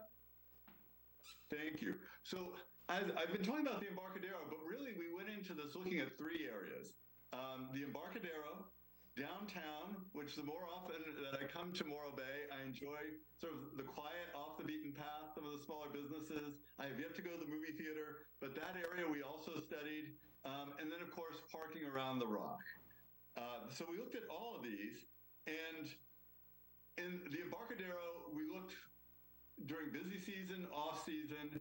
We saw a lot of demand, high demand for parking, and a lot of times where people coming to visit just cannot find parking easily. Around Morro Rock, it's interesting, and that was alluded to a little bit today, that roadway, that right-of-way is probably more of a limitation in some ways than parking. I know you're going to see a presentation a little later today on the Rock. When we found that parking does sometimes fill up around the Rock, but by and large, there's always some spaces. It's such a big lot you have there. And I will say, in discussions earlier with city staff, beginning maybe a couple of years ago, there was a desire to focus. What is the main concern? What is the issue? And that was on the Embarcadero. So we're going to talk about some of the data in a moment, but the Embarcadero parking demand really, based on all of our studies, and like I said, I've worked with maybe 60 or 70 communities in California like this. As you might suspect, you have very high parking demand much of the time. The Embarcadero, we thought parking demand justified a fee for parking. Downtown, there is no justification. It doesn't get that busy. And Morro Rock, it's a little harder to say, but that's all of these are ultimately policy decisions. But our study, we really focused on the Embarcadero. Next slide, please. So data collection. We wanted to look at times when things were busy and times when things were not so busy. So our first counts out there were back in August 2020. This was really, COVID had kind of settled in, but demand was high. And if you remember, a lot of people were looking at going out to the outdoors, but everything we saw and people we spoke to, demand was very high for parking, especially on the Embarcadero, but not atypically so. So again, a Thursday, when we study these things, typically a Thursday is the busiest weekday, Saturday is the busiest weekend day, and we also looked in the off-season, mid-late November, prior to Thanksgiving, so really not seeing the effect of the Thanksgiving holiday, that was our look at the off season. We did counts about every couple hours from 10 a.m. to see it ramping up to 8 p.m. And we did that for on street, and then we looked at some of your off street lots, both public and private, all over that study area. And then we also did parking turnover, and I don't have the exact data here, but typically when we do parking turnover, we see how many cars are sitting in one place for a significant amount of time, really demonstrating that cars are sitting, most likely belonging to businesses, and not turning over to allow visitors and customers access. I believe we saw, cars staying for significant amounts of time, in the neighborhood of 30%, but I want to double check that. That was in the area that we studied. But in any case, I do recall that long-term stays were an issue, as typically they are, where there's not a lot of enforcement or some kind of paid parking. And we'll look at the data right now. Next slide, please. So when we design a parking system, whether it's the number of spaces or the policies, we look at the design day. Typically we say, and same with the architects and engineers I work with, we don't design the church for Easter Sunday. We don't design the parking system for the very busiest day, but typically we don't design for the average either. If you design for the average, half the time you're going to have more than enough spaces, half of the time you're not going to have enough spaces. And that is a policy decision. Some cities, for example, the last time I worked in San Luis Obispo, we were told that, they have a very popular farmer's market. They did not want to park for the farmer's market. They knew it would be full. They knew that people would have to walk some distance, but they certainly didn't want to build new structures for the farmer's market. So in your case, we'll talk about what we looked at for the design day. It's not the summer weekend, but at the same time, it's not, a Tuesday in February at 10 a.m. We noticed that your summer weekdays and your non-summer weekends were fairly full. 67%, which is typically when we study an area, is the high demand, is a high demand. Now you have a third of spaces available, but often they're in out of the way, hard to find places. And when you manage parking, what you're trying to do is even out the demand so that everybody can find parking who's looking for it. So again, our design day, we were looking at summer weekday. We'll look at that data and non-summer weekends. Paid parking in the areas where parking availability was very low, and free parking, provide some free parking for employees, other long-term parkers, people who are price conscious. Often we say you can park conveniently or, you can park free, but we want both sets of drivers to have that option. And we're suggesting that a high season price and a low season price, as many cities along the coast do. Here's something else. There's often talk about time limits, and which we know you're really not enforcing right now. And time limits can have a similar effect. The problem with time limits can be that they're not very visitor friendly. You stay for 2 hours, everything's great. If you happen to go to a store and a restaurant and maybe stroll down, along the waterfront there, 2 hours and 10 minutes, maybe you get a ticket. One thing that we always recommend is that if you decide to do paid parking, you can do that instead of a time limit so that people can pay for as long as they stay and not worry about getting a ticket. So really, we're not talking about time limits and paid parking. We are talking about time limits in some places if you don't do paid parking, but all these go into our sort of thoughts and calculations here. Another part of this really is, and we talk about a pilot, and we understand there are some questions about that you would try it. You might adjust rates higher or lower. You might adjust the locations a little bit. This would be a pilot. We work a lot with what's called the price elasticity of demand. No one knows exactly what that is in Morro Bay, but this would be something that you would try and test. Let's look at the data a little bit more. Next slide, please. So this is a summer weekday. You can see the red areas where things are very busy, and my screen's a little small here, but we would say that that's unacceptable to the point that there's very little chance that you would find a parking space in those locations. Now you see overall, we have the study area going all the way up to the lots, right, really in front of the stack, and all the way down, near the boat ramp. And we're not suggesting, pricing that whole area, but you see this core red area, which is entirely full, and then you see other areas which have plenty of availability. So we want to kind of even that out. So I'm looking here, on and off street parking basically between beach and marina along the Embarcadero. Some of the lots, we saw this is a summer weekday, keep in mind.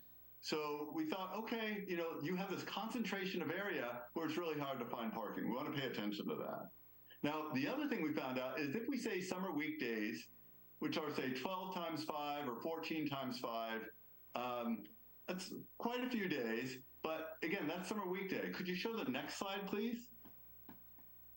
Now, what was interesting to us is off-season weekends really showed a parking pattern very similar to summer weekdays. And that is, again, you get this core of high demand areas with, areas up and down to the far north of the Embarcadero, far south, and a little bit downtown with plenty of availability. So once we talk about off-season weekends, if we say, basically off-season weekend days plus summer weekdays ended up being about half the year, ended up being about 175 days a year. And we thought that's a good design day. That's a lot of demand. We can plan your policies around that. And that's what we're suggesting here. Next slide, please. Now here's summer weekend. And again, I've worked in many cities, Newport Beach, Laguna Beach, Carpinteria, of course, Morro Bay. And you see, summer weekends, as you all know, are very, very full. This is really where you get your big number of visitors. Summer weekends, we're saying, is about 14 times 2, maybe 14 times 3 for Friday, Saturday, Sunday. It's not a big part of the year, but it is when you're seeing a lot of visitors. And we're saying that our policies will help this. It will still, you're going to have this high demand, but we think some parking management in the form of paid parking will help this. So between summer weekends, summer weekdays, and then weekends in the off season, you have a lot of demand for parking that we think is worth managing. And again, I think I have this down here at the bottom.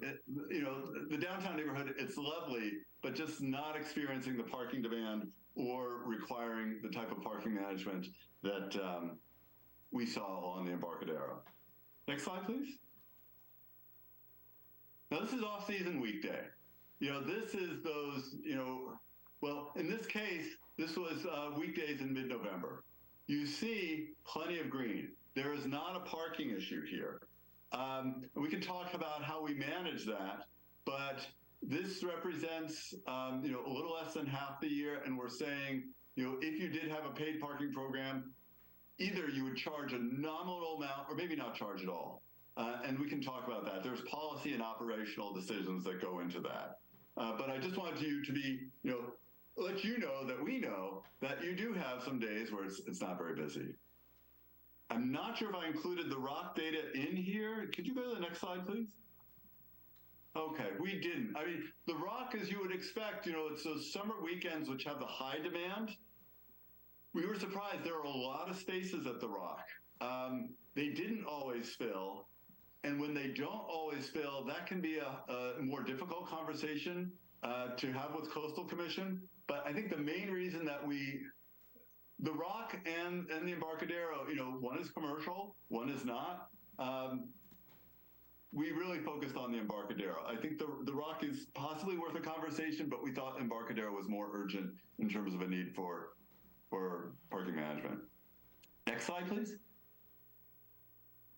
So we went back and forth with a number of stakeholders and a few members of city staff, really tweaking where we would recommend paid parking and where we wouldn't. And first and foremost, along the Embarcadero, at some of the surface lots, particularly, well, let me say this. We started out looking at paid parking for the very smallest number of spaces possible. And that was around 40 or 50 spaces where we said it's basically always full all the time. And pardon me, looking at the economics, we said, well, at what point does it break even or more? And that went up to about, I have the data here on the next few slides, but roughly between 250 and 300 spaces to really throw off enough revenue that you can feel comfortable that, yes, this is being done for, again, access to the businesses, access to the area for visitors, but one of the instructions we got was this can't be a money loser for the city. We at least want to break even.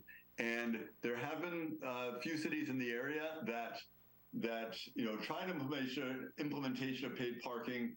They might do something like, oh, first hour free or first 2 hours free.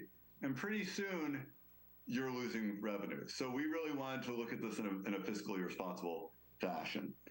This is a map on my screen. I'm sorry, it's a little small, but let's see. Let's break it up a little bit. Next slide, please. So these are the proposed areas. Okay, the northern part, I think you'll see mainly along the Embarcadero and a few surface lots. And this can move around depending on your city, what you think is reasonable. A lot of the free areas, for example, Front Street, we decided to make free because that's a little less intuitive for visitors, and we thought it was where employees would arrive, first, take up those spaces, and then, when you're a visitor, my experience in visiting Morro Bay, when you drive 200 miles from San Francisco or Los Angeles, or close to that from the Central Valley, you just want to get out of your car, walk around, enjoy the breeze, and you're willing to pay a few dollars. So, those readily apparent spaces, that's where we want to charge. And, some of the out-of-way spaces, that's where we want to say, okay, they're hard for visitors to find anyway. Let's use that for employees and other longer-term parkers. Next slide, please. Pardon. So this is on the south end. We wanted to be mindful of some spillover if there were paid parking. That being said, we know when it gets really busy, there's spillover anyway because everything fills up. So we have this area basically buffered in a few places with time limits, but then the paid parking would just be an hourly fee. Next slide, please. So revenue projections. We looked at this, again, trying to be mindful first and foremost that you want to cover your costs. These were the assumptions. We went back and forth on so many of these, listening to various concerns, also wanting to make sure that we covered costs. Finally, what you saw in terms of some of the orange areas where we recommended paid parking, that comes out to 103 street spaces, 103 on-street spaces, and about 149 off-street spaces, most of them concentrated in 2 lots, and we can go back if you want to see that, right near the stacks where we saw that things did get busier than other places. One place we did see that just did not fill up was public parking. I don't remember the name for it, but basically it's the lot right by the stacks when you're driving in, and there's a sign there that says public parking, and even on the fullest days, it doesn't fill up. It stayed pretty empty. People don't know it's there. That is a great reserve of parking. It would be a great place to have some of your employees who would come every day, know where it is, and basically make room on the street and in some of the more apparent areas for parking where visitors could easily find parking. So again, this is about 250 spaces, charging just about every day of the year from 9 to 7. And, we hear, different concerns. That can be adjusted to some extent. We recommended, based on our knowledge of the market and what was needed to manage demand, $3 per hour during those design days. So basically all summer and weekends. $1 an hour for weekdays in the off season. And when we look at the revenue, almost no revenue, very little revenue, a small fraction comes from those weekdays in the off season. The large amount really does come from summer.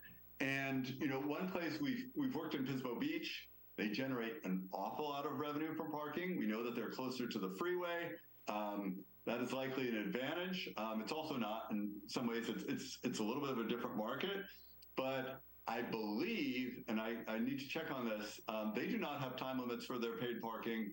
And I believe some of their hourly parking meters are $5 to $8 an hour. So we're recommending something, at least for starters, significantly less than that for a number of reasons. Just, you know, we don't want to go overboard, but there is a high demand there. And you know, it's an asset you have.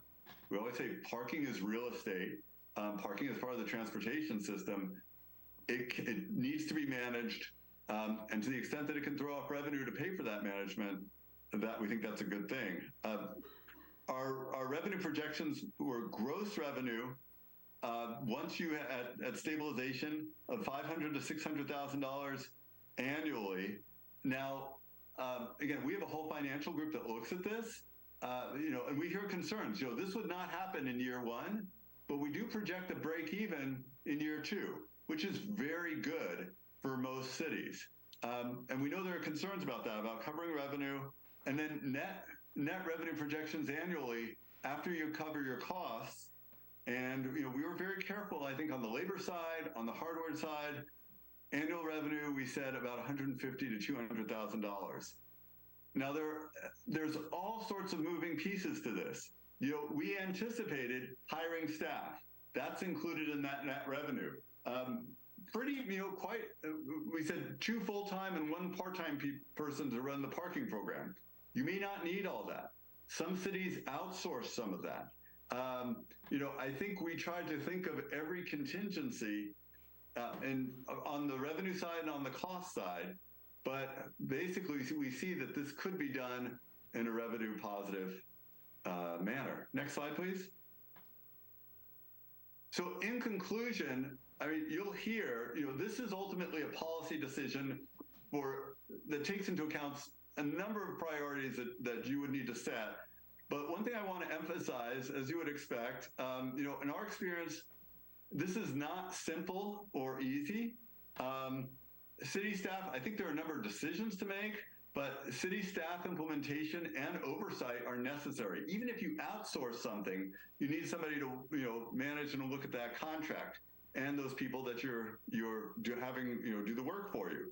There is meaningful revenue to be had here to support city services. You know, very often, and rightfully, I think there's a push that the revenue should stay in the parking system or stay in the neighborhood where it's generated. But there is some outlay for upfront costs, unless there are some third-party firms that will come to you, and this is not us, but, you know, whether they're technology firms or parking operations firms, typically both, and sometimes they work together, and they may say, Morro Bay, we'd be happy to implement a program for you. But then, of course, they would take a significant part of that revenue. So there is a risk-reward consideration here, is that the city could do a lot themselves, and there's an outlay for it, you know, which we think could be earned back. Or, you know, you can put a lot of this on a third party if you choose, and there'd be less revenue potential, at least at the beginning, but also less upfront concern or cost for you. The last thing, you know, a number of cities we work with, there's a real temptation to think that technology in all forms can kind of solve this issue, or, you know, just sort of put sensors or automatic meters, parking apps. Part of our assumptions are that some people would pay by phone, but the human element is really important. You do need somebody at the city paying attention to this, monitoring this, and, you know, technology is certainly helpful, but it won't solve all your problems. So again, in conclusion, there are real benefits we thought to be had here. We thought this could be helpful to the city on many fronts, but this is not a simple task. It just takes some effort. And, you know, anything worth, you know, the old saying, you know, a little trite, anything worth doing is worth doing well. You know, this, you know, you would earn it, but there is some revenue and some benefits to be had here. And hopefully I didn't take too long. There's potentially even more to say, but I think that summarizes it, and I'm happy to answer any questions.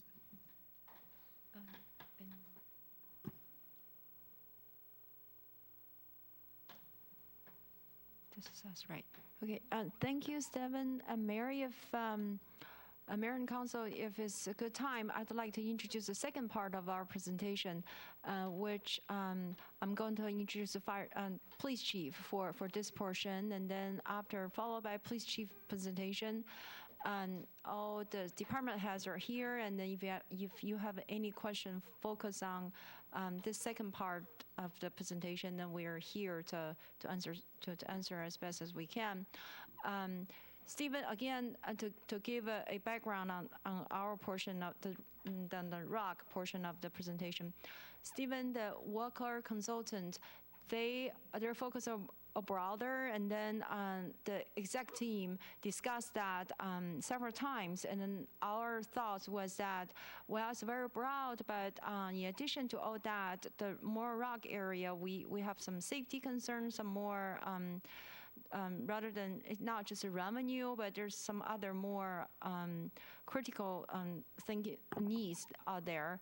And so after that, upon that discussion, and also Chief Watkins has been collecting data, and she has done a wonderful job to put this together. I know her name was missing from the report, but I really want to give her kudos and then the exec team for working together to bring this together. I merely just put the pages together, shuffle paper. That was my contribution.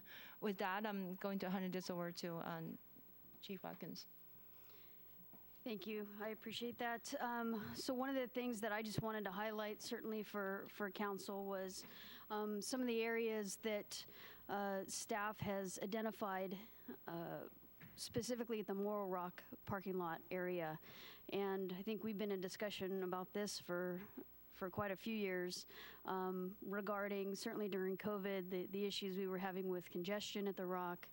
And as you heard earlier this evening, the issues concerning the idling vehicles, and just the fact that we are at a literal dead end at the Rock, and how do we mitigate traffic going to and from. But also some of the things that we've discussed certainly in the last 6 months is parking management, but also the potential of cost recovery. Because when you see numbers like this, and referring to the PowerPoint here, we have seen increased daily visitors to the Rock, certainly since COVID, and it doesn't seem to be slowing down, even post-COVID. So one of the things that the police department secured during COVID was our traffic message boards. One of the things that these traffic message boards does, other than speed and radar, it also collects data. And so when we received the boards in early 2021, one of the things that we did to help ease travelers or visitors to the area and request that they remain patient was, along with the message, we also counted vehicles. So the data that I collected back in 2021, and then we recently collected over the last 2 months, is what you see here. And what we find on average from a Friday to a Monday, so that's generally your weekend travel, our weekend car count to the Rock. So these are where we placed the trailer. It was basically at the entrance of Vistra there. So it wasn't anyone going to the shops on Front Street. Anyone that passed that trailer, they were headed to the Rock. So our weekend car count averaged 12,311 cars. So that's from Friday to Monday, 24 hours. And then our weekday car count to the Rock average Monday through Friday was about 11,193 cars. So what does this create for us? And these are just our average. And this also doesn't include some of our busiest weekends during these times. And I'll show you some photographs of our busiest weekends here recently. So what this creates for city, for the staff, for officers, for public works, for fire department, harbor department, trying to be available for service to the community and to our visitors. It creates traffic congestion. We have a lot of calls for verbal altercations related to road rage, threats of violence, and that generates on average about 12 calls per weekend when we are at our busiest time. And so if you do a 3-day weekend, that's 3 to 4 calls per day over those weekend times. Most of those calls are just complaints that they've been out there for an hour, hour and a half, and they're not able to get back to the Embarcadero from the Rock in a timely manner.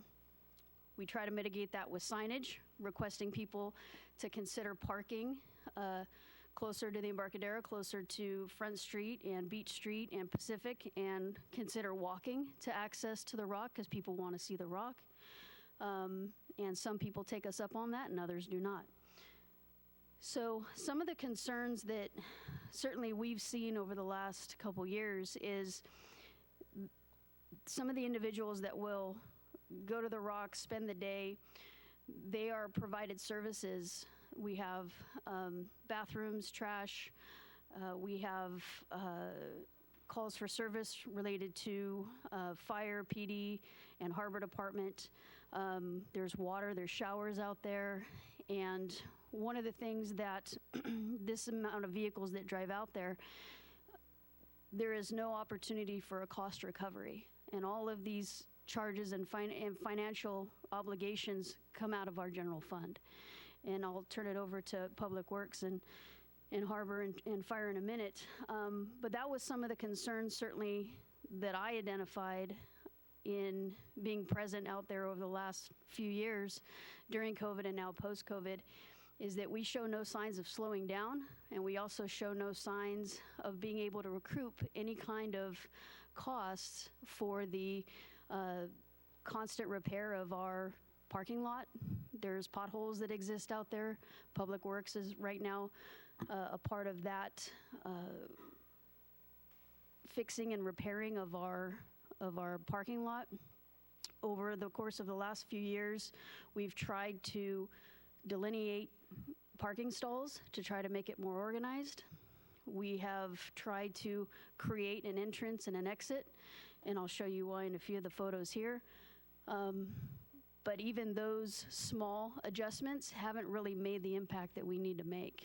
And so one of the things that certainly I'm recommending and requesting is for consideration to allow staff to forward movement and request and go forward to potentially Coastal Commission to make a case to allow paid parking at the Rock. So I wanted to show a few photographs here. So this was actually in August of 2021. Can you see it? Oh, sorry. I did mine, not yours. I can see it. So this was August of 2021. So this is really the height of COVID. This is a further away shot so you can see the totality of the lot. And then this one here is a little closer shot. But you can see, so this was prior to providing any kind of barriers. Right now, we worked with the Harbor Department and Public Works to create kind of a makeshift barrier and in and out of the parking lot, because what we were seeing is gridlock. And there were a few times when I was out there and the officers were out there where it was something that was unmanageable, to the point where you had vehicles actually trying to drive onto the beach. And we had one instance where a subject went to go surf. He was late for work, so he decided to drive out on the beach because he had to get to work. So obviously you can understand the issue with that, driving on the beach and having people in the way. So this here was another shot of August of 2021. The next slide. So this was after we did a little bit of delineation. You can see the chalk marks that tried to delineate some parking spots so that people could, be a little more organized. But you can see this is prior to putting in the old moorings and the chains that are up now. But this is a very difficult thing to address. And when we're unable to mitigate some of these vehicles coming out, it makes it a congestion and a serious safety issue. One of the things that we did during COVID was we started to almost do a car count. And at a certain point, when there were too many cars, like you see here, we would shut off the road to vehicle traffic and request people turn around and park on the Embarcadero and then walk out. That would help us relieve some of the congestion, but it required several officers to man that. And that's one of the things through the potential parking plan would be able to address this with maybe one person and a well-placed gate or arm to be able to keep traffic from going in and out without having to deploy an entire department to make sure that happens. And then the final slide is what some talked about earlier, the backup that can occur from the Rock to Beach Street. So I can tell you with 100% certainty that this is the general look on any busy summer weekend, any 3-day weekend throughout the year. People want to come, people want to visit the beach, people want to enjoy our beautiful bay. And what that creates right about between noon to about 4 p.m., this is what you will see Saturdays, Sundays, and other holiday weekdays. So that was one of the things that I wanted to highlight to council and give you certainly options as we move forward with any kind of parking plan or study. And then who should I turn it over to? Mr. Kwolek? Thank you, Chief Watkins. Sure, I'll jump in. And Chief, you did a great job summarizing the congestion issues down there and what the status is. I'll just add that to Chief Watkins' point, the Public Works Department, as well as other departments, including Fire Department, Harbor Department, Police Department, spend a lot of time out at that Rock parking lot maintaining it. And you know, it can be looked at as we're sort of providing a free subsidy for folks who come to that Rock parking lot and do nothing else in the city of Morro Bay and then leave. The expense comes through maintenance and capital improvements. Currently, we have a restroom there that is inadequate to serve the public during peak times, particularly the women's room has very long lines, and there just aren't enough restroom stalls there. In addition to that, we have some sewer line issues at that restroom. They frequently gets backed up. Maintenance workers, sometimes even utility workers, have to go and clear that out. We have maintenance workers there every day, sometimes multiple maintenance workers, picking up cigarette butts, emptying trash cans, picking up trash that visitors have left behind. If it's not picked up quickly, it gets picked up by the seagulls and they toss it all around the lot. And it includes not just the parking lot, but the Target Rock parking area as well. And so paid parking could potentially be cost recovery for the services that the city of Morro Bay provides there. I would also be remiss if I didn't mention that we have several community volunteers that are out there, some of them many times per week, cleaning up trash, cleaning up cigarette butts, candy wrappers, tags from clothing that people bought. And they go up and down that rock, and they come back the next day, and it's just as dirty. So there is a high level of effort from maintenance staff as well as from community volunteers to keep that area as clean as it is. And that really concludes my comments. I don't know if you want to jump in, Ted. Yeah, thank you. I mean, I can speak to the traffic issue as it relates to public safety for the harbor unit. We're the closest first responders, and we often make calls, especially during the heavy summer traffic and weekend traffic, whether it's to the Rock or whether it's to the beach, and getting to or from that on those heavy traffic days is a real safety issue. Public Works handles, the heavy lifting as in regards to maintenance, of all the facilities out there, but that doesn't mean the harbor is not paying for those services. We do pay a cost allocation to the city for a lot of that activity, so it does affect our budget also. And any parking program that can address both the safety issue and the cost issue to the harbor is going to be a win-win for the harbor.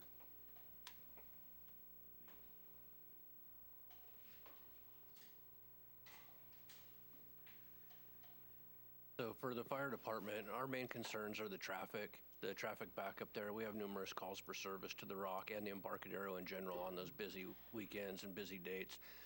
But the traffic congestion there does limit our access. It slows down our emergency response, which does translate to worse patient outcomes or can potentially, and just delays our arrival on scene. So those are our concerns with the traffic out there.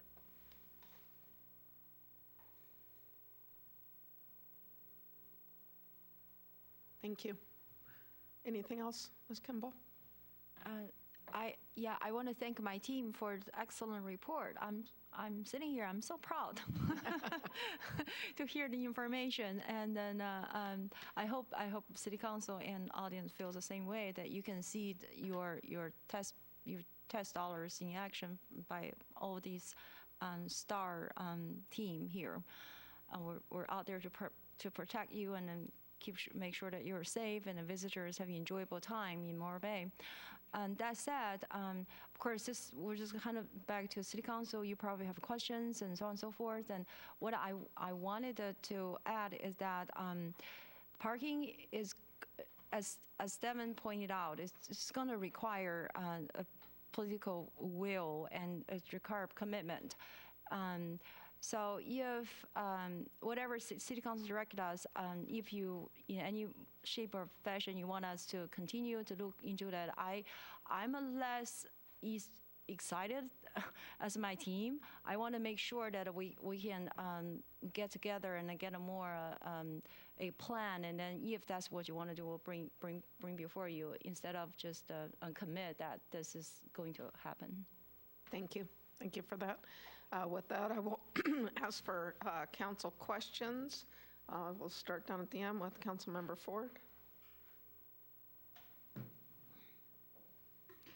Thank you, Mayor, and I want to thank our team of our department heads that all put your heads together on this item. And I have to say, I took part in this the study the first time it came around, and then hearing it again with that additional information. I really truly appreciate that, because we didn't really have that the first time, and that really does give me a totally different perspective on the Rock and how that affects our whole city service. And so I just really truly appreciate all the work that went into that. My first question is, if we were to make the Rock paid parking, that area, my question is, how, other than, of course, controlling how many people are coming in and out, is that truly the way that would help alleviate most of those issues? Or what are you thinking as far as, like, when you brought forward all of the altercations, the service calls, the congestion, how do you truly feel that paid parking would help alleviate that issue? I appreciate that question. So what we've experienced when we did have to close the roadway to allow some of that congestion to ease up from the Rock, what it will do is, one, kind of provide more of a commitment to those individuals that are looking to visit the Rock, park there, enjoy the scenery, spend some time out there. Paid parking is going to kind of funnel those interested parties into, okay, I'm going to go out there. I'm going to enjoy, the area. You'd be surprised how many people just want to go out there, drive to the base of the Rock, and look at the Rock. Not saying that's not a wonderful thing to do. I do it. I know that a lot of our locals do it and enjoy being out there. But at the times of high congestion, weekends, you'll get a lot of travelers from all over that they just want to go out there. And one of the things that I found when I would close that roadway for a short period of time, we're talking 45 minutes, an hour, people would drive up and say, but I need to go to the Rock. Okay, but you understand it's going to take you an hour and a half to get back if you do go out there. Consider parking here, walking, potentially they walk by our shops, they walk by our restaurants, but it's those individuals who just want to come, they want to see the Rock, turn around and leave. So what I'm hoping for with paid parking is, one, obviously the cost recovery, but two is pushing some of those visitors back into our Embarcadero. It's a wonderful walk, so if you're not interested in paying to drive out to the Rock, we're not restricting any access.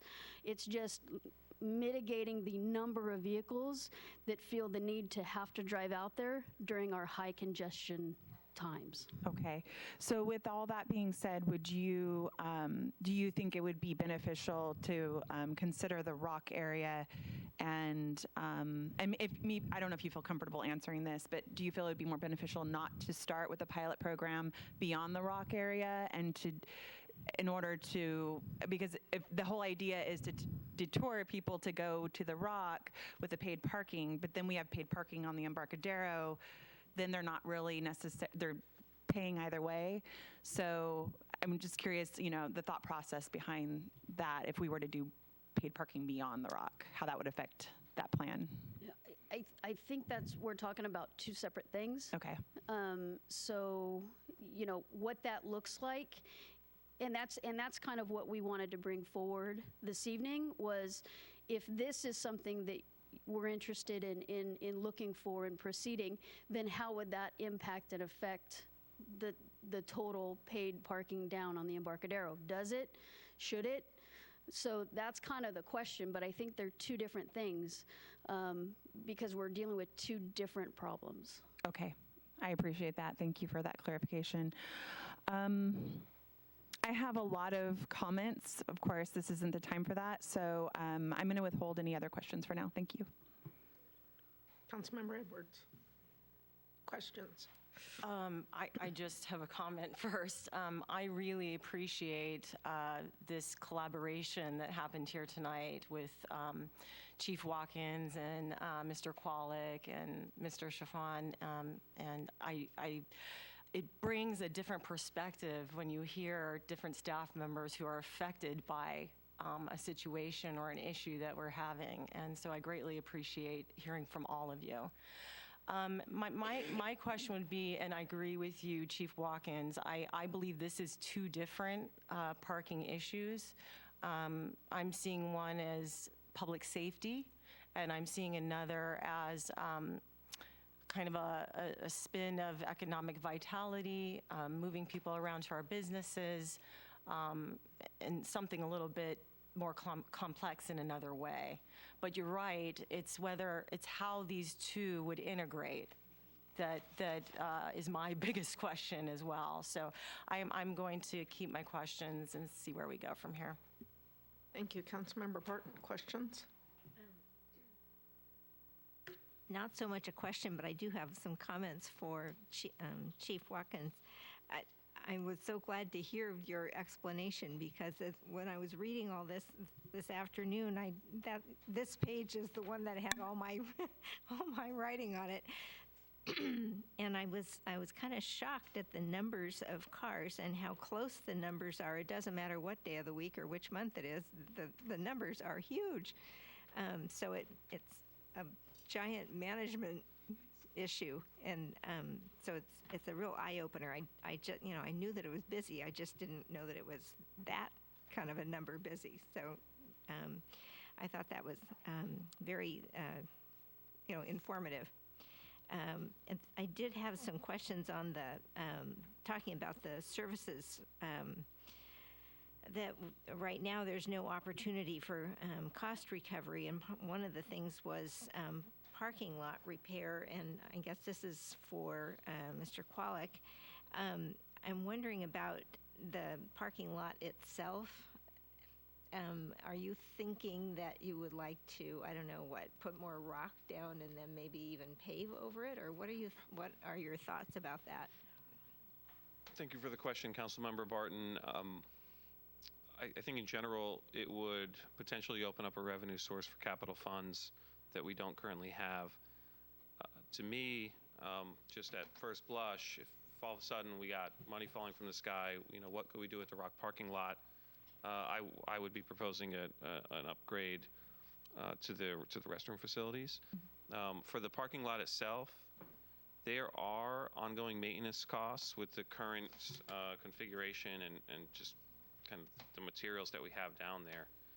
So every time it rains, maintenance staff has to go out and fill all the holes and tamp it down. They have to wait for it all to dry. And so there's like a lot of timing issues involved. And as probably everyone in the room knows, if you go down to that lot at the wrong time, if it's after a rain, you're going into pretty deep potholes, you're bumping around. And so, well, first of all, any new monies would help to pay for that new material that we'd have to put in. There'd certainly be an option to look at paving. I don't know, I think that would be a city council decision.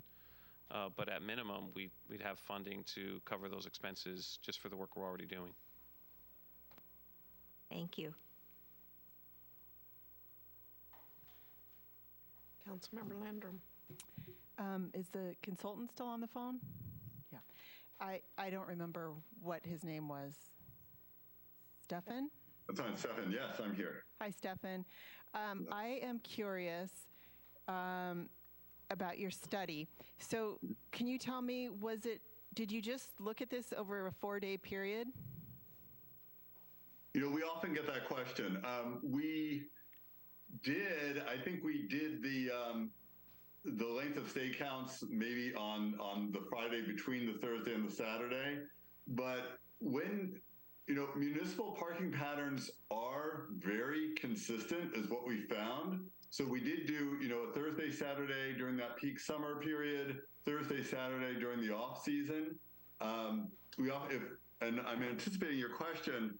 We're often asked, well, is that representative? And in our experience, the answer is yes. Now, if you look at some of the data and say, this doesn't sound right to me, this sounds too busy or not as busy as I've seen, we'd want to hear that. But after our findings, we did share it with a number of people, and we're confident those were pretty representative days. But yes, it was basically occupancy counts over 4 days. Thank you. I was just looking at it more of a price, the value for, the price per day of the study. On page 25 of your study, the addendum to the agenda. Not sure if I can pull that up. I'll try. Well, it's page 25 for me. Okay. It's your page. Let's see. 11. Of the presentation or of the? It's like part of the study. Okay. I'm pretty familiar. I do not have that right in front of me, but if you can tell me the question. Okay, well, I just wanted clarity. So there's area D, and the supply and the occupancy and the utilization. Okay. And to the south, I believe. Pardon me? I believe that's on the southern end of the Embarcadero. Yes. It's the Embarcadero to Tidelands Park. And for instance, for the supply, it's 8. The occupancy is 3, and then the utilization is 100%. And I needed help with that one. I would have to check. Obviously, that 8 for that whole area sounds like a small number to begin with. I know that area D was a lot less. Demand was lower than in other parts of the Embarcadero. I would have to check on that and get back to you. Well, how could it be 100% if the supply was 8 and the occupancy was 3? if that's was the calculation that does not sound right, I'm wondering if we broke down even area D. I thought block face by block face, and also some of the off-street lots and some of the stubs coming off of there. I'm not sure if that was pulling off those numbers. I don't have that in front of me. I would have to take a look at that. Okay, I was just curious if it messed up your numbers at all, and maybe. Well, the number of spaces is so big, I think, in the whole area. Again, that doesn't sound right. We went over these over and over again, but I think, the big picture was, that you have, especially the summer and the off season, we saw those differences, and that there were some real, high demand periods. And if, to hear if you think that demand is not that high, we would want to pay attention to that. If demand really doesn't warrant it, we would think twice about paid parking. But overall, some of those core areas, it was high enough of the time, I believe 4 or 5 hours of the day, that middle of the day, those busy times, that we thought a fee was warranted. Yeah, I guess I was just looking for accuracy. And then I don't remember further in this study, it states that you're talking about 32 parking spaces on the Embarcadero and 9 downtown that are, I think, considered to be employee parking or owner parking. And it just seems like maybe it would be simpler, instead of going to such lengths as putting in parking meters, to find out who these people are and maybe just talk to them. That's just, I guess, a comment. And then how do you know that the long-term parkers aren't hotel guests or short-term rental guests? I think typically hotel guests and short-term rental guests are out and about during the day. We focused on, the study in the middle of the day. And, we know we do a lot of work with hotels and hospitality, especially in a place like Morro Bay. We know there are some people who may have their cars sit and they may stay all day. And, there's movement. There are all types of people, and we're sort of going for a general average. But I think that was the look at that, is that, even when I've looked at actual hotel parking lots in Morro Bay, middle of the day, those empty out. Very frequently, people going wine tasting, San Luis Obispo, Cayucos. So that was the assumption there. Okay. But certainly there may be some stragglers, some outliers. They could be kayaking in the bay too. They could be, and there will always be those exceptions. And how to implement a program for hotels that may rely on public parking, that was something that we considered, because we know some have their own lots, some don't. To the extent that hotels, I think part of our concern was, hotel guests who were having trouble finding parking, and could this help with that? And what would be the allowances for hotel guests, and how could this benefit hotels? Maybe even a program where there's a payment system where hotel guests, hotels can cover that and ensure that their guests have some public parking. Okay, and then as for the break-even number, in 2 years, does that take into account your consulting fees? The consulting fees that went into that, which were relatively small, was if you want, and again, we threw everything in here, if you wanted to bid out some of this procuring of technology, if you wanted to bid out a third-party operator, I believe that our fees in there would probably be about, I can tell you, total fees, our fees were about $30,000 to $40,000. Up to that, the total fees for this whole program were well over $400,000. And that's really, the main thing is the operation. So we would be about 10% of that. You could also use another consultant, or you could do this all in-house. But any possible fee, we really try to take into account. Okay, thank you.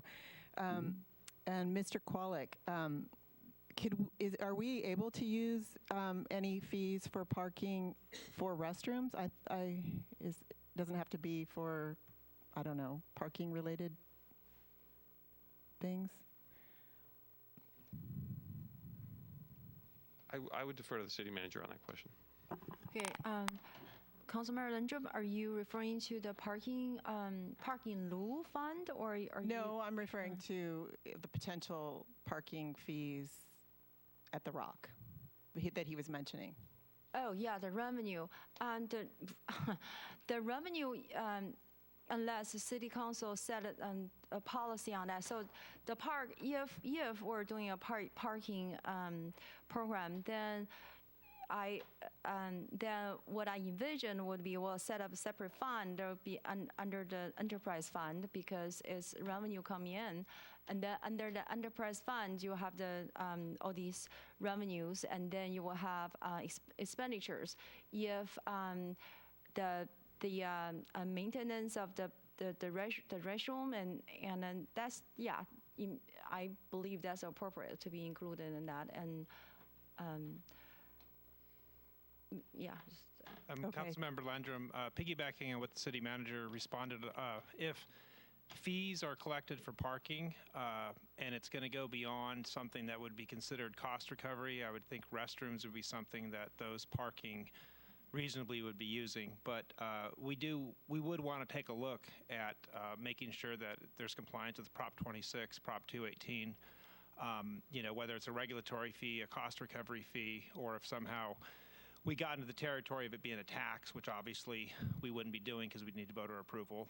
So expanding upon what the city manager said, I think that what you were talking about would probably be okay, but we'd want to take a look at what the funds were actually being specifically used for. There's another component to that as well, and that's the permitting for to create the parking system. That'll require a coastal development permit. If it were issued for a parking management program out at the Rock, that would be issued by the California Coastal Commission, and they would condition the project that the money be spent in the area. Now, that could be used for a number of things. It could be used for restroom repair, maintenance, construct a new one, whatever that is. It could be used for paving. It could be used for management of the system, as far as hiring staff and those types of things, as well as if it were pay kiosks and those types of things, you'd be able to use it there. But you're supposed to use it would be conditioned to be used in that area, meaning you can't take the revenue down here and then spend it up in the downtown, as an example. Okay.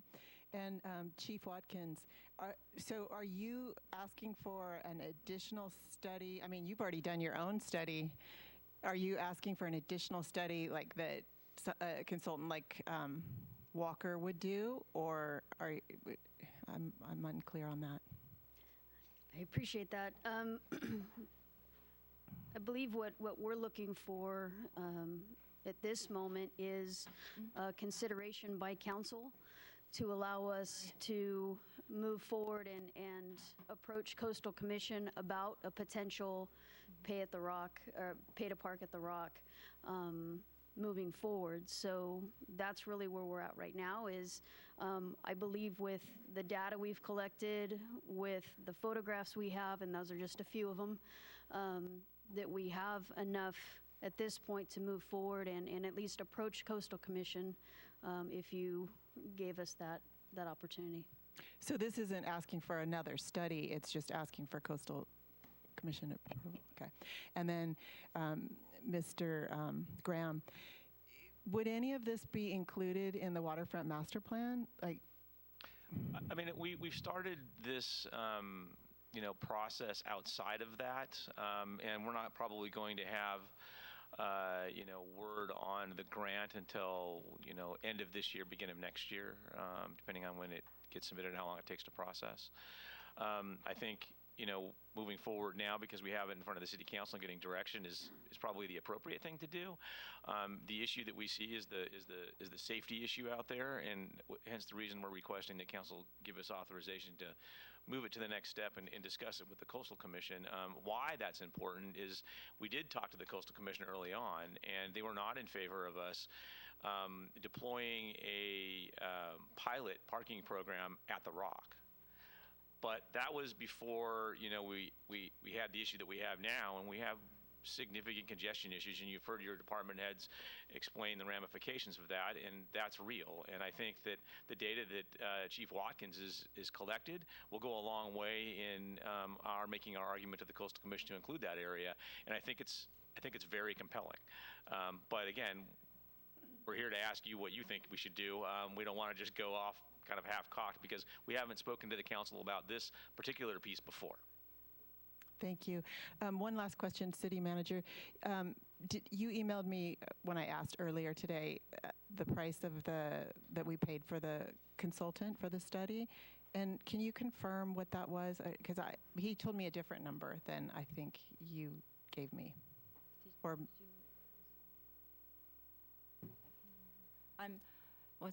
thank you, Councilmember Landrum. I did ask because the consultant agreement took place before my time. I asked the city clerk to help me with some info. I think city clerk is getting that. In looking at our ERP system, the total paid to Walker under the current contract over a 3-year period from fiscal year 2020 through 22-23 was $75,000. So that could have been for different components, and maybe Stefan can speak to that. And there's still monies due, correct? I thought. I'm not aware of that. There is okay. still capacity on the contract. Oh, okay. All right. Thank you. I'm done. Thank you. Excuse me. I'm having a hard time here tonight. I just have one question right now, Mr. Graham. Talking about the request to Coastal Commission regarding the consideration of rock parking. The comments that were made earlier also were regarding stalled emissions. So would that be part of the discussion with Coastal Commission about we're looking at the climate change grant money, and this, to me, when you have an hour of vehicle traffic backed up, would seem to feed into that. So would that? I mean, I think it's worthwhile as part of the consideration we would give to the climate action plan to that. That would be a significant source of emissions in that location. So I think it's fair game for that process. Again, I mean, we're starting the process tomorrow. Yeah. So I think that's probably where we would look at it from a Coastal Commission standpoint. I don't know if the argument's all that relevant to them, although it might be. I'm not sure. Really was, I think that, I think the information that Chief Watkins is gathered related to the issue that we have out there, we know we have it, but it really shows you that we have it. Those numbers are kind of disconcerting, really, the number of cars and vehicles we have out there. I would say they're staggering because I witness them every day, 7 days a week, 365 days a year when it's backed up Beach Street. So I know firsthand. Yeah. It's bad, really bad. With that, I will open public comment on item C1.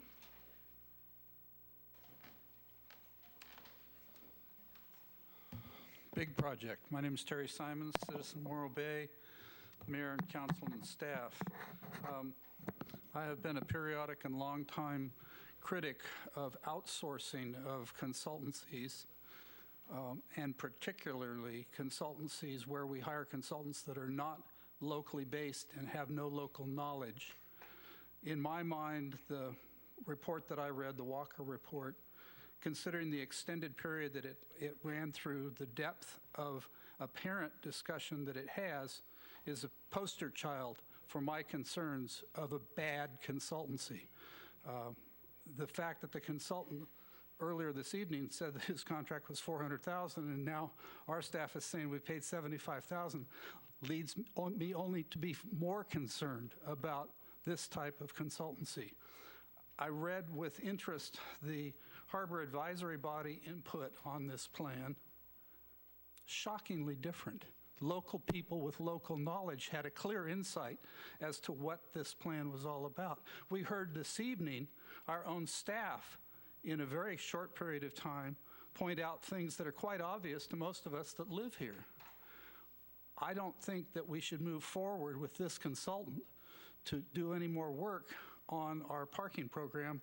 I think that we have the resources here, and if we need some outside consultancies, I think they should be at least sourced in the San Luis area, where people that are regular visitors to Morro Bay, and hopefully a more involved use of staff to really pinpoint some of the issues. For instance, Councilwoman Zara pointed out what I thought was the biggest inconsistency in the report, the way in which the parking percentages of the Tidelands area were melded in with the main Embarcadero had the net effect of driving down the demand for parking on the Embarcadero, where most of us who frequent the Embarcadero regularly know that that's just not true.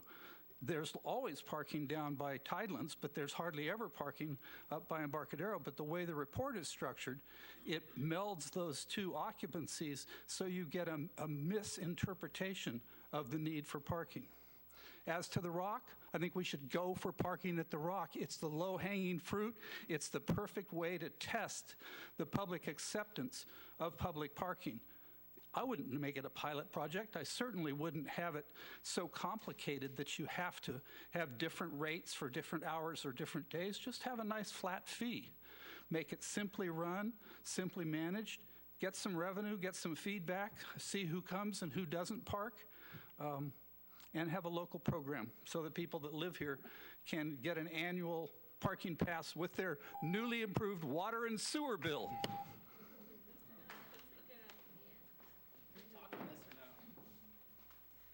So recently they tripled the price of parking in SLO. So my wife and I, she's brilliant, she's like a genius.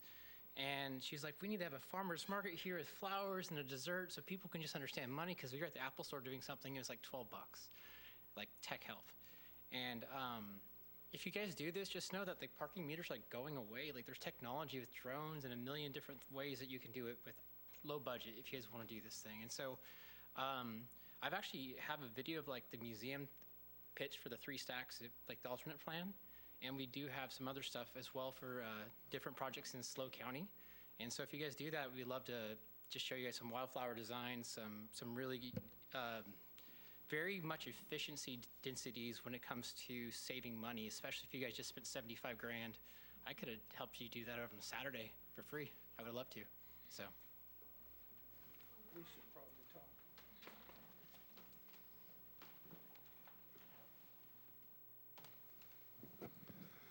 Paul Donnelly again. As a local, I know better than going down to the waterfront on the weekend, although I'd like to sometime. I like to go kayaking, and I usually park in one of the dirt parking lots at Coleman Park, but I understand that Public Works wants to pave that, or no, they want to put landscaping in there, eliminate that parking. I can remember the day I pull up at the Rock to go surfing at 6 to 8 feet, offshore winds, and I'm looking for somebody to go paddle out with me because there was nobody there. Those days are long gone. So none of this seems to really identify the local people here in town, and a lot of the stuff that we pay for, but we can't use our own waterfront because it's all for the tourists to come to town. So you have to ask yourself, who invited all these people here? Or are they the ones that are responsible for solving the problem? Because we can't even use our own town when it gets like that. It's just too crazy. The congestion is, yeah, I wouldn't even think about going down there on the weekend. I'm sure you experience it too. Thank you.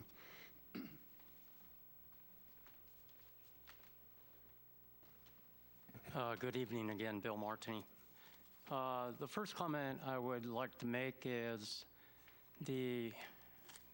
Marina Square, the breakers, the old breakers, that there's proposed a project to the lower parking lot as far as, the development that's been proposed. To think about bagging that, because that parking is absolutely necessary for the Embarcadero, including the upper lot. So you might rethink Marina Square in far as the development that's, was being proposed down there to actually reserve that for parking, which is far more important in that area of Morro Bay. Secondly, I think if you did the bridge across the creek, you would eliminate 50% of the congestion on the Embarcadero and even going out to the Rock. It would really soften it. And so that's, I think, would be really a priority to try and correct the congestion. Thirdly, as far as the Rock parking lot, years ago there were plans to beautify it, to kind of green it out like Tidelands Park. make it look a little more aesthetically pleasing. You might even think about shrinking the parking spaces at La Rock rather than, right now it kind of looks like a big Walmart parking lot out there.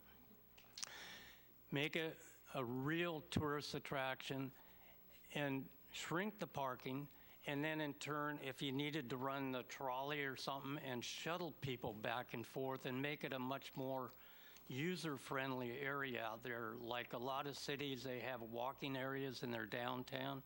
You might think about softening the parking lot rather than worrying about paid parking to solve the problem. I think that might better solve the problem. Thank you.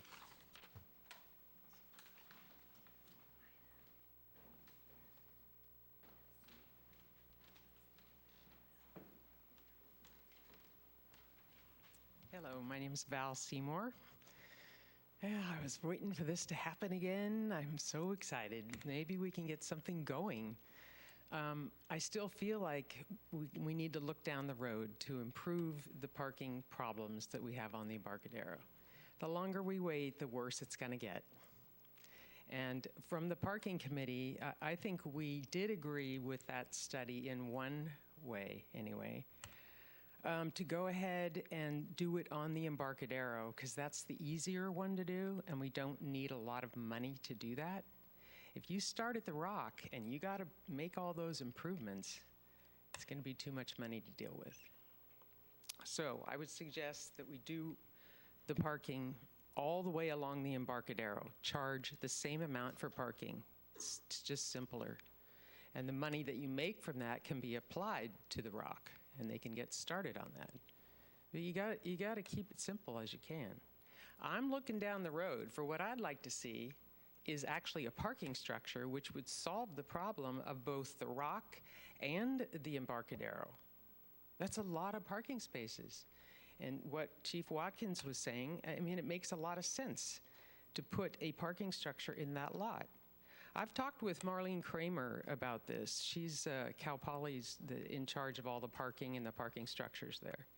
I would like to get her here to talk to you guys. She really knows what she's doing. Had I known about this, I would have tried.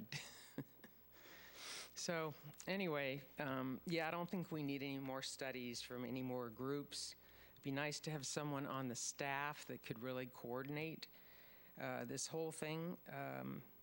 And we could put the parking committee back together again, maybe change out some people in there that know a little bit more about this. Different ways to fund it. I've been thinking about that, you know? The T-bid gets 3% off of every hotel room night. Okay, that's a lot of money. It adds up. Some of that money could go to the parking. Vistra. Isn't that something we could ask them to help us out with? How about the boats that take all these people out fishing? They're going to get rewarded for this big time for free. Maybe they need to contribute. The Marine Museum, when they had that big, well, they're having more and more events, and that's going to be a problem in that area. Every time they have events, there's no parking. Multiple events right there. The events are fine, but people need to be able to park somewhere, even the people that are participating in it. So anyway, I really appreciate Chief Watkins and what she had to say for us. That cleared things up. Okay, thank you.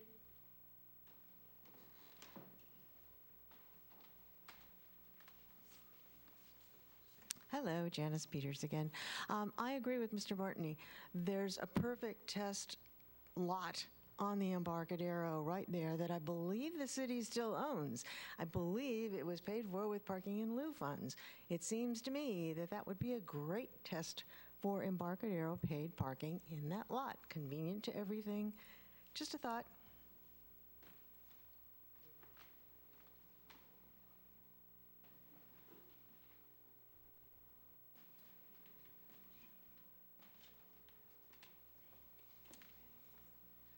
Betty Winholtz. I actually appreciate the consultant who gave us some data. We haven't had those numbers before, so I want to say I appreciate those numbers. I also want to say that I thought that the parking committee or the harbor department, whichever, or the harbor board, augmented that with on-the-ground experience, and I really appreciate that they were able to augment what he gave us in terms of statistics. I think both were really valuable. And then now I feel like there's a third piece that the chief has given us in terms of the rock parking lot. So there's a number of things going on, and I think that they help each other out. I want to say that there's a couple of things that maybe could be done now that wouldn't be that expensive. One of it's in terms of litter and stuff. If we could put back the trash cans that were taken away about 3 or 4 years ago, I'm not sure where they are and why they're not there, but that would certainly help with Morro Bay volunteers having to clean up after the tourists. I think number 2 is, and some of you may or may not remember that back in the 80s and previous to the 90s, that the road of the Embarcadero out to the Rock was actually 2-lane both ways. And at one point, a developer needed more parking, and so he came up with the idea to take one of each lane and turn it into the parking slots. So I think it's a trade-off in terms of who knows best, maybe the chief.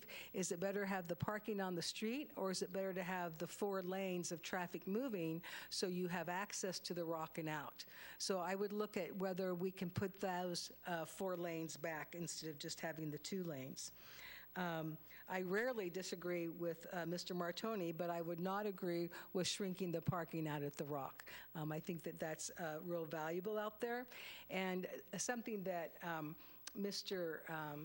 Farrell, who's the newspaper reporter for Estero Bay, reminded us a few years ago that the foundation of the Rock parking lot is just big rocks. It's boulders. It has sinkholes. It will never work as a paved parking lot unless you want a major project done there. So I think you need to consider the nature of the foundation of that particular place. And then my last little piece is that you know, or you may not know, but I've heard from shop owners in SLO as well as people that go to SLO, they don't do that anymore. Do you know that SLO is being boycotted because of how expensive their parking has become and because of the technology that they use to manage that parking? So I would encourage you to go very gently down that road. Thank you. I'm sorry, you already had public comment. Thank you. We have many more items tonight still. Thank you. Anyone else for public comment on item C1? AGP? Yes, we have one hand in queue. Thank you. The moment is Kyle Finger, and you should be allowed to talk. Yes, good evening. This is Kyle Finger.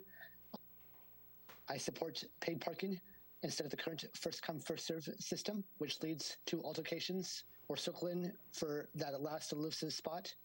Some of the problems that have been noted. The revenue from parking could be used for things such as signs that show parking occupancy in real time, or improved public transportation so people can get to the waterfront without driving. Thank you. Thank you. And Madam Mayor, we have one more individual moment, and that's Jeff Eccles. Jeff Eccles, you should be able to speak. Good evening, Mayor, Council, City staff, and residents. You know, I think this is pretty much a no-brainer. The parking along the waterfront is premier, desirable parking. Most of it is occupied by visitors to our town, tourists that would be happy to help support our city budget. So with that said, I don't think you necessarily need to look at a pilot program. Certainly a comprehensive plan could be implemented in stages, but you know, let's not be a little bit pregnant here. Let's figure out if we're going to charge or not. And if we are, then put together a comprehensive plan for the entire waterfront. And as I mentioned, you can implement that in stages. Last comment, please, please, please, council, give ample consideration to the employees and residents of our city that do need to park down there. The mayor mentioned that she's got a business there. I owned a business for 13 years there right on the waterfront next to the kite shop and witnessed the traffic myself. But the challenge is for the employees and the residents that want to access our waterfront. Please give consideration to them. One prior speaker mentioned about surfing at the Rock. I would love to see free parking for all residents and employees. Thank you for what you do for the city. Thanks for staying up late. And that's my comment. And Mayor, there are no more raised hands.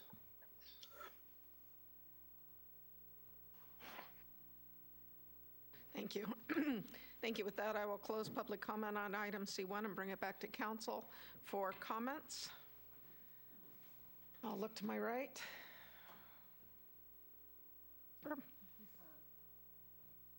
Switch things up.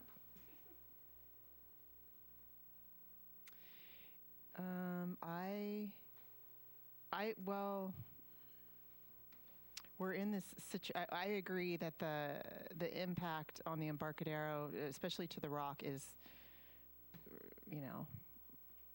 terrible. I wonder what the level of service of that one is.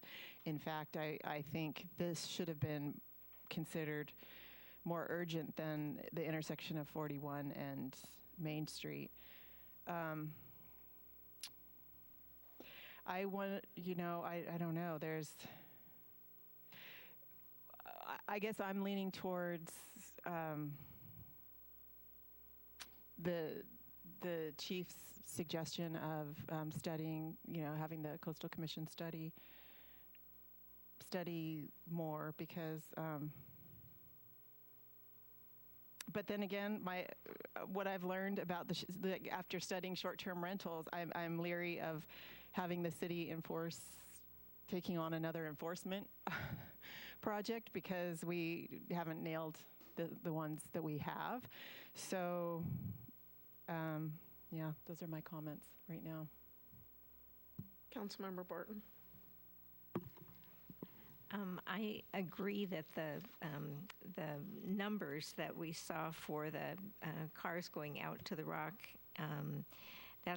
I think that's something that definitely needs some more attention, and to be able to get the Coastal Commission on board would be very helpful. So I think that's something we can pursue. Councilmember Edwards. Yeah, some major key points that I pulled out while reviewing and thinking about the parking management program and this report. We are going to be moving forward with a waterfront master plan. What does that look like? It's not in place. We don't have a circulation plan in place with regard to it. But we know that circulation during peak and event weekend is already bad. The other thing that I thought about was there's no clear viable solution to the traffic congestion at this point, meaning unless money drops out of the sky, very aptly put earlier, that vehicular bridge is probably not going to be happening anytime soon. The other thing that I've mentioned many times before when talking about intersections, terrible one at Beach and Embarcadero. I've seen Ken Vesterfeld volunteer out there many a weekends, especially event weekends, standing out there trying to direct people to and away from coming from the Rock. So I do see the need of wanting to take a look at that. I can't imagine that the Coastal Commission, with this burden on us to maintain and to operate and to enforce the Rock parking lot, I just can't imagine that public safety wouldn't be a key reason sufficient enough for them to want to help us with this. But again, as I said earlier, I do think these are separate situations. And when I think about, the waterfront master plan and not knowing what that looks like, do we even bother with a pilot parking program and then something changes and we've got to either move things or figure it out again? And so when I was looking at this, the one area that many of the public comments were alluding to was the parking lot that the city owns across from Marina Square. And if we were to do a pilot program, it was one that came across as making sense to me. Would that be, again, a body and a person enforcing it?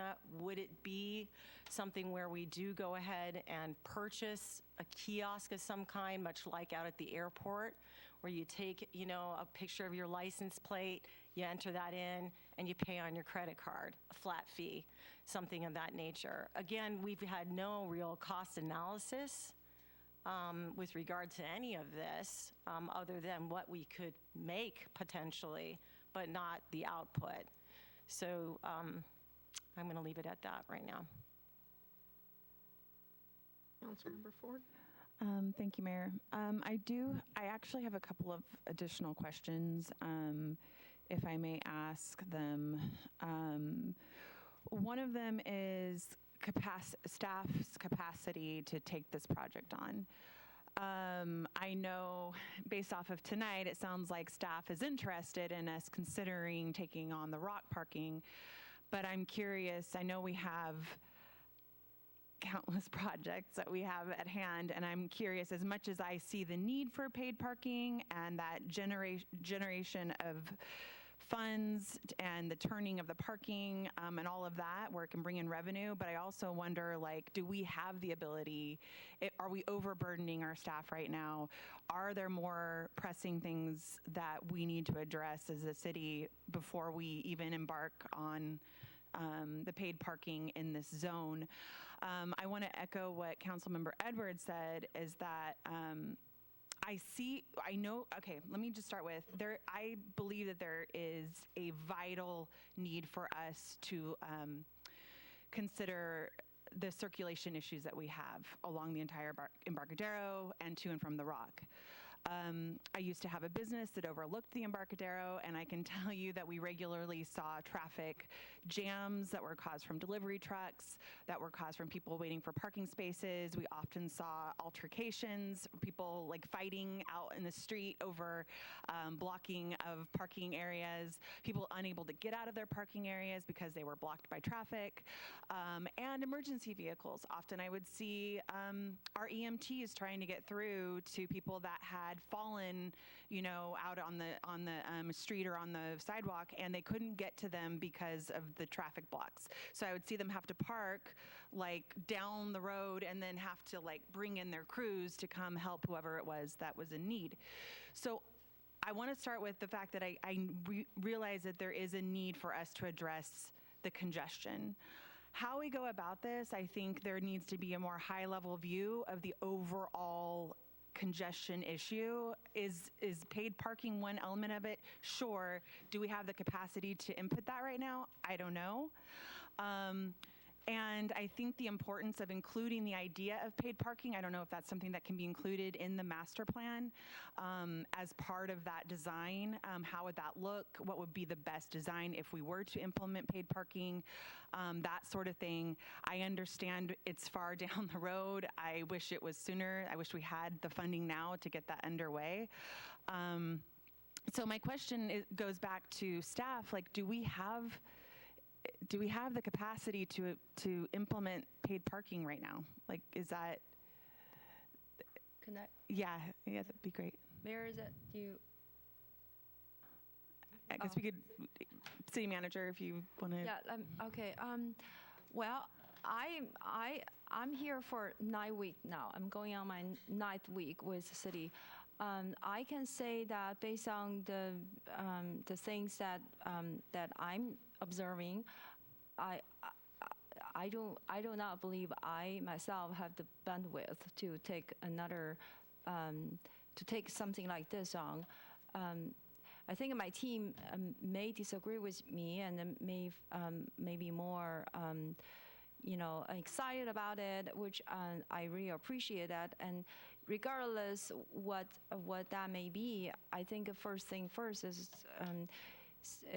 to check with Coastal Commission, because that will take some time if you're interested in the rock area, and to get some clarification there.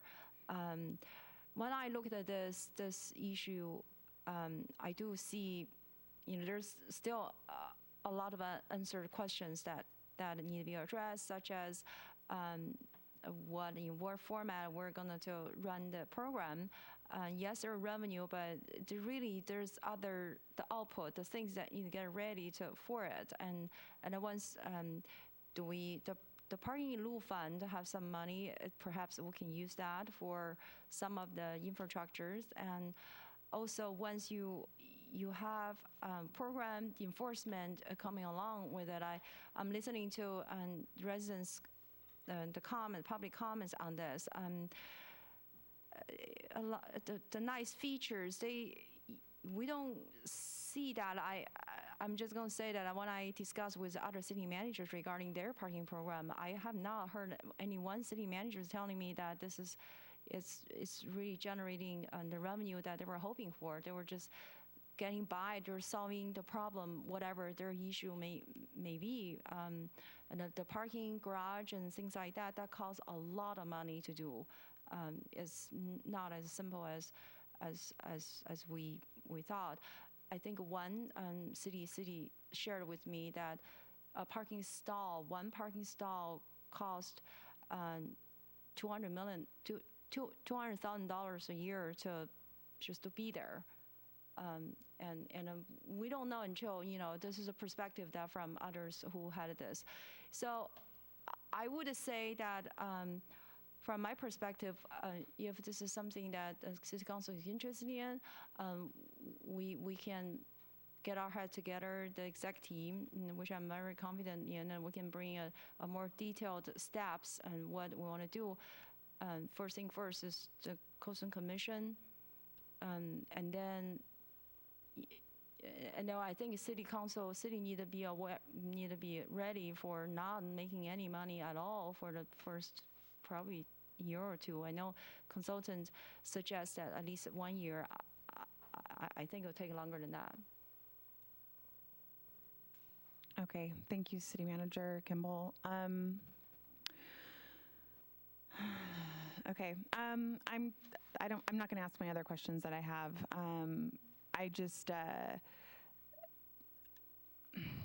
I know in the past I was quite supportive of the paid parking on the Embarcadero, and I feel like we had less on our agenda as far as staff's time and effort. So now it's making me question, what am I pulling our staff away from to implement this? But I definitely think that we should be looking into the parking at the Rock, starting those conversations at least, and seeing what that looks like and what those costs would be and what the duration of recovery would be for that, since it wasn't part of the study.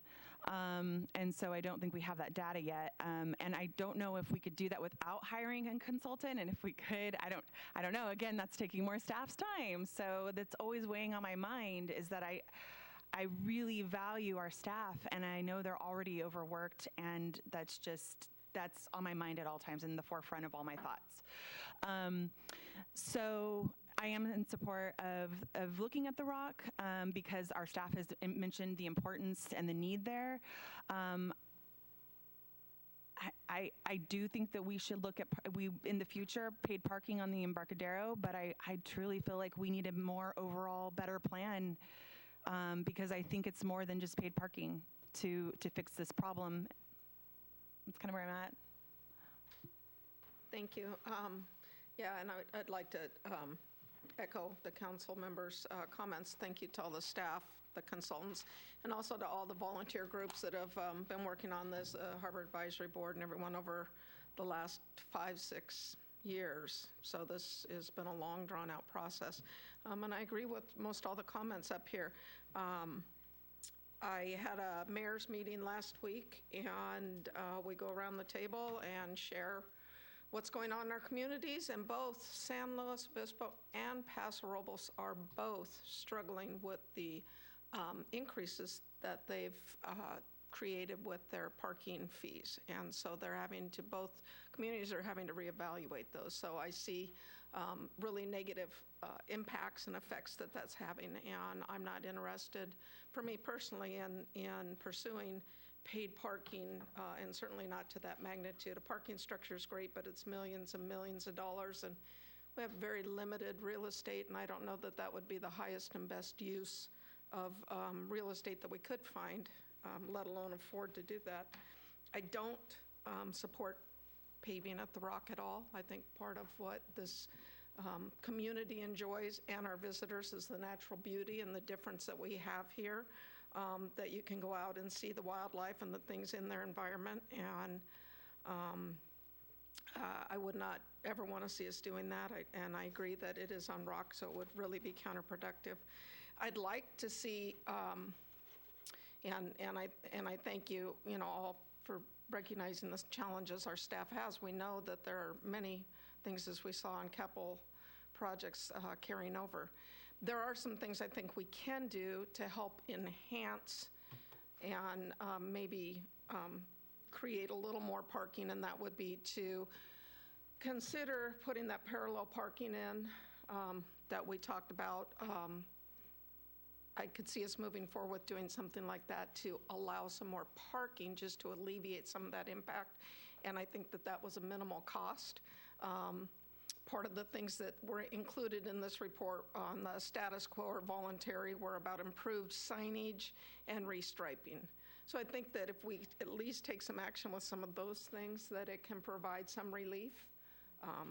Certainly, maybe it's some sort of, maybe we can engage the chamber to use their ambassadors to talk to the businesses on the Embarcadero and encourage their long-term parkers, which are their employees, to park somewhere else.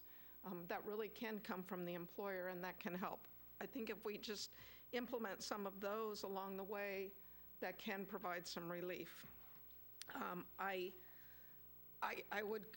noticed in the report the comment about the bridge, and unfortunately, we didn't look long-term at the time it was done. And I would just ask, and hopefully it's not a stupid question, but is there any way that can be converted at this point? And am I asking, I'm not sure which one of you, to a traffic bridge versus a pedestrian bridge? Even if it was one way out. I know that's been part of the concern through the years, was about taking the visitors off of the Embarcadero, and the businesses weren't supportive of it. But if it could be a one-way exit, is there a possibility? No possibility? Thank you, Mayor, for the question. I'll answer that. Mr. Graham and I were just conferring. So the current bridge is not really an option for that. I would never say there's not a possibility for upgrading that bridge. It would require us to get through some significant hurdles. The main one being funding, and the other being the Coastal Commission, and the Coastal Commission approving that. But again, it's possible to do. It would likely take many years to get that through. Okay. I'm not sure, maybe if we answered the entirety of your question. You talked about something, I think I heard you say something about making it one way. Yeah, to relieve the traffic congestion off of the waterfront, to direct it out one way out. Yeah, I mean, the issue that comes up is the pedestrian and bike issue, using the same space. That's the problem. I mean, certainly we could take a look at it.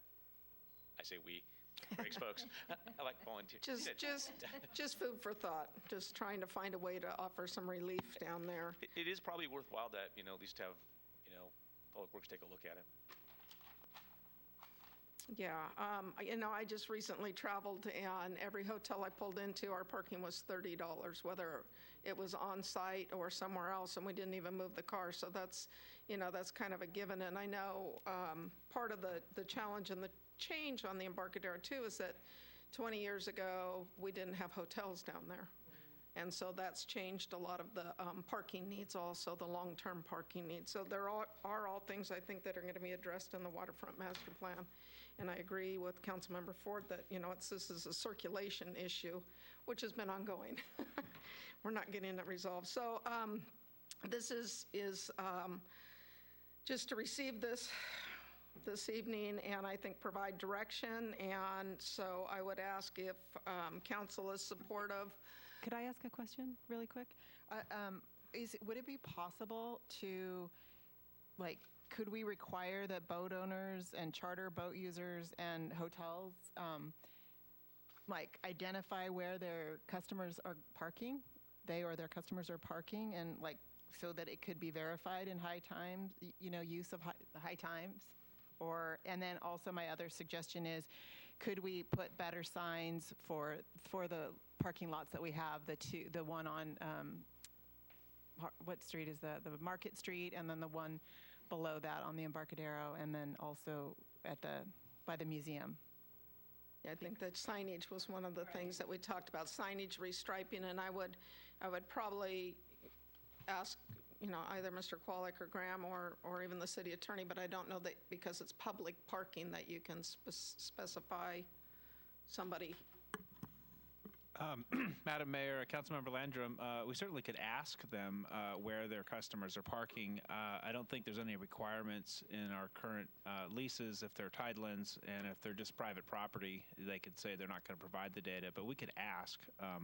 As for the availability of public parking to someone that's using a hotel or motel, they're able to use it just as much as anybody else can. Overnight? As long as it's open to the public. Okay. But certainly the city could ask them and just, do a survey, I suppose, if there's staff capacity for that. Yeah, and that's where I thought perhaps we can engage the chamber's ambassadors. Good idea. To have them help us with this, to educate the businesses and encourage them. And I'll just add that there's so much in flux right now with the potential of offshore wind and all of the things that are being, thrust on us, that it's premature to implement anything that would be long term, I think. May I make a motion? I'm ready to. I don't. Do we need a motion? I think this was just direction, actually. Well, if I'm looking at this sorry. council, yeah, I think, and yeah, that's where I was trying to go. That's where I was starting to go. So I was looking to see if we had council consensus on looking at staff pursuing options for the parking lot at the Rock, or what that would look like through the Coastal Commission. Could we also add, since they're talking to the Coastal Commission, looking at the bridge?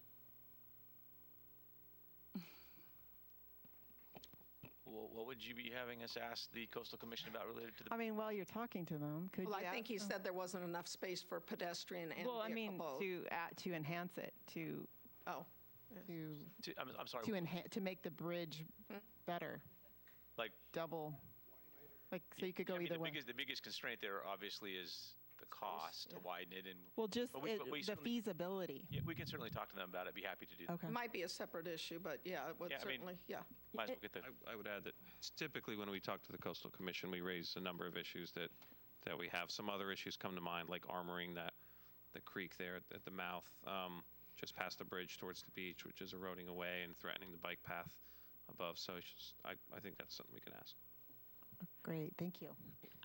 Thank you. So I was just going to try to help with something else.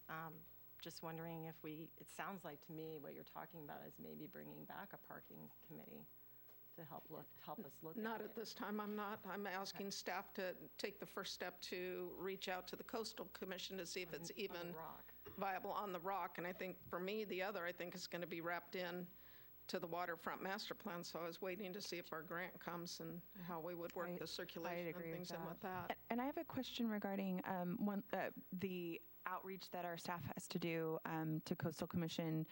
When does the first people, our tribal, when do we engage them in that? Is that through Coastal Commission, or is that prior, afterwards? I'm just worried about access to the rock and how that would work. If we get, a positive response from Coastal as a path forward to do this, then it becomes a project, and we're required to engage tribal representatives as part of the permitting process. Yeah, you said it needed a CDP, right? It does, yeah, it does. So everybody would be involved. Right. Just looking at the numbers that the chief provided, where during a week you have over 20,000 vehicles if you charged them $1 a piece.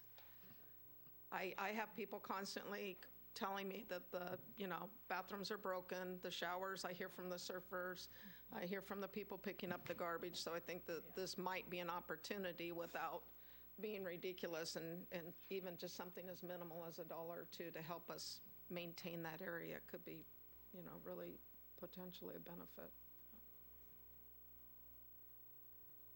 So first step, and then perhaps you can report back to us when are we good with that?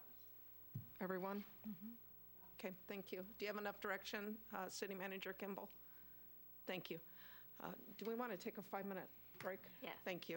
We're going to take a 5-minute break, and we'll be right back. Thank you to the consultant.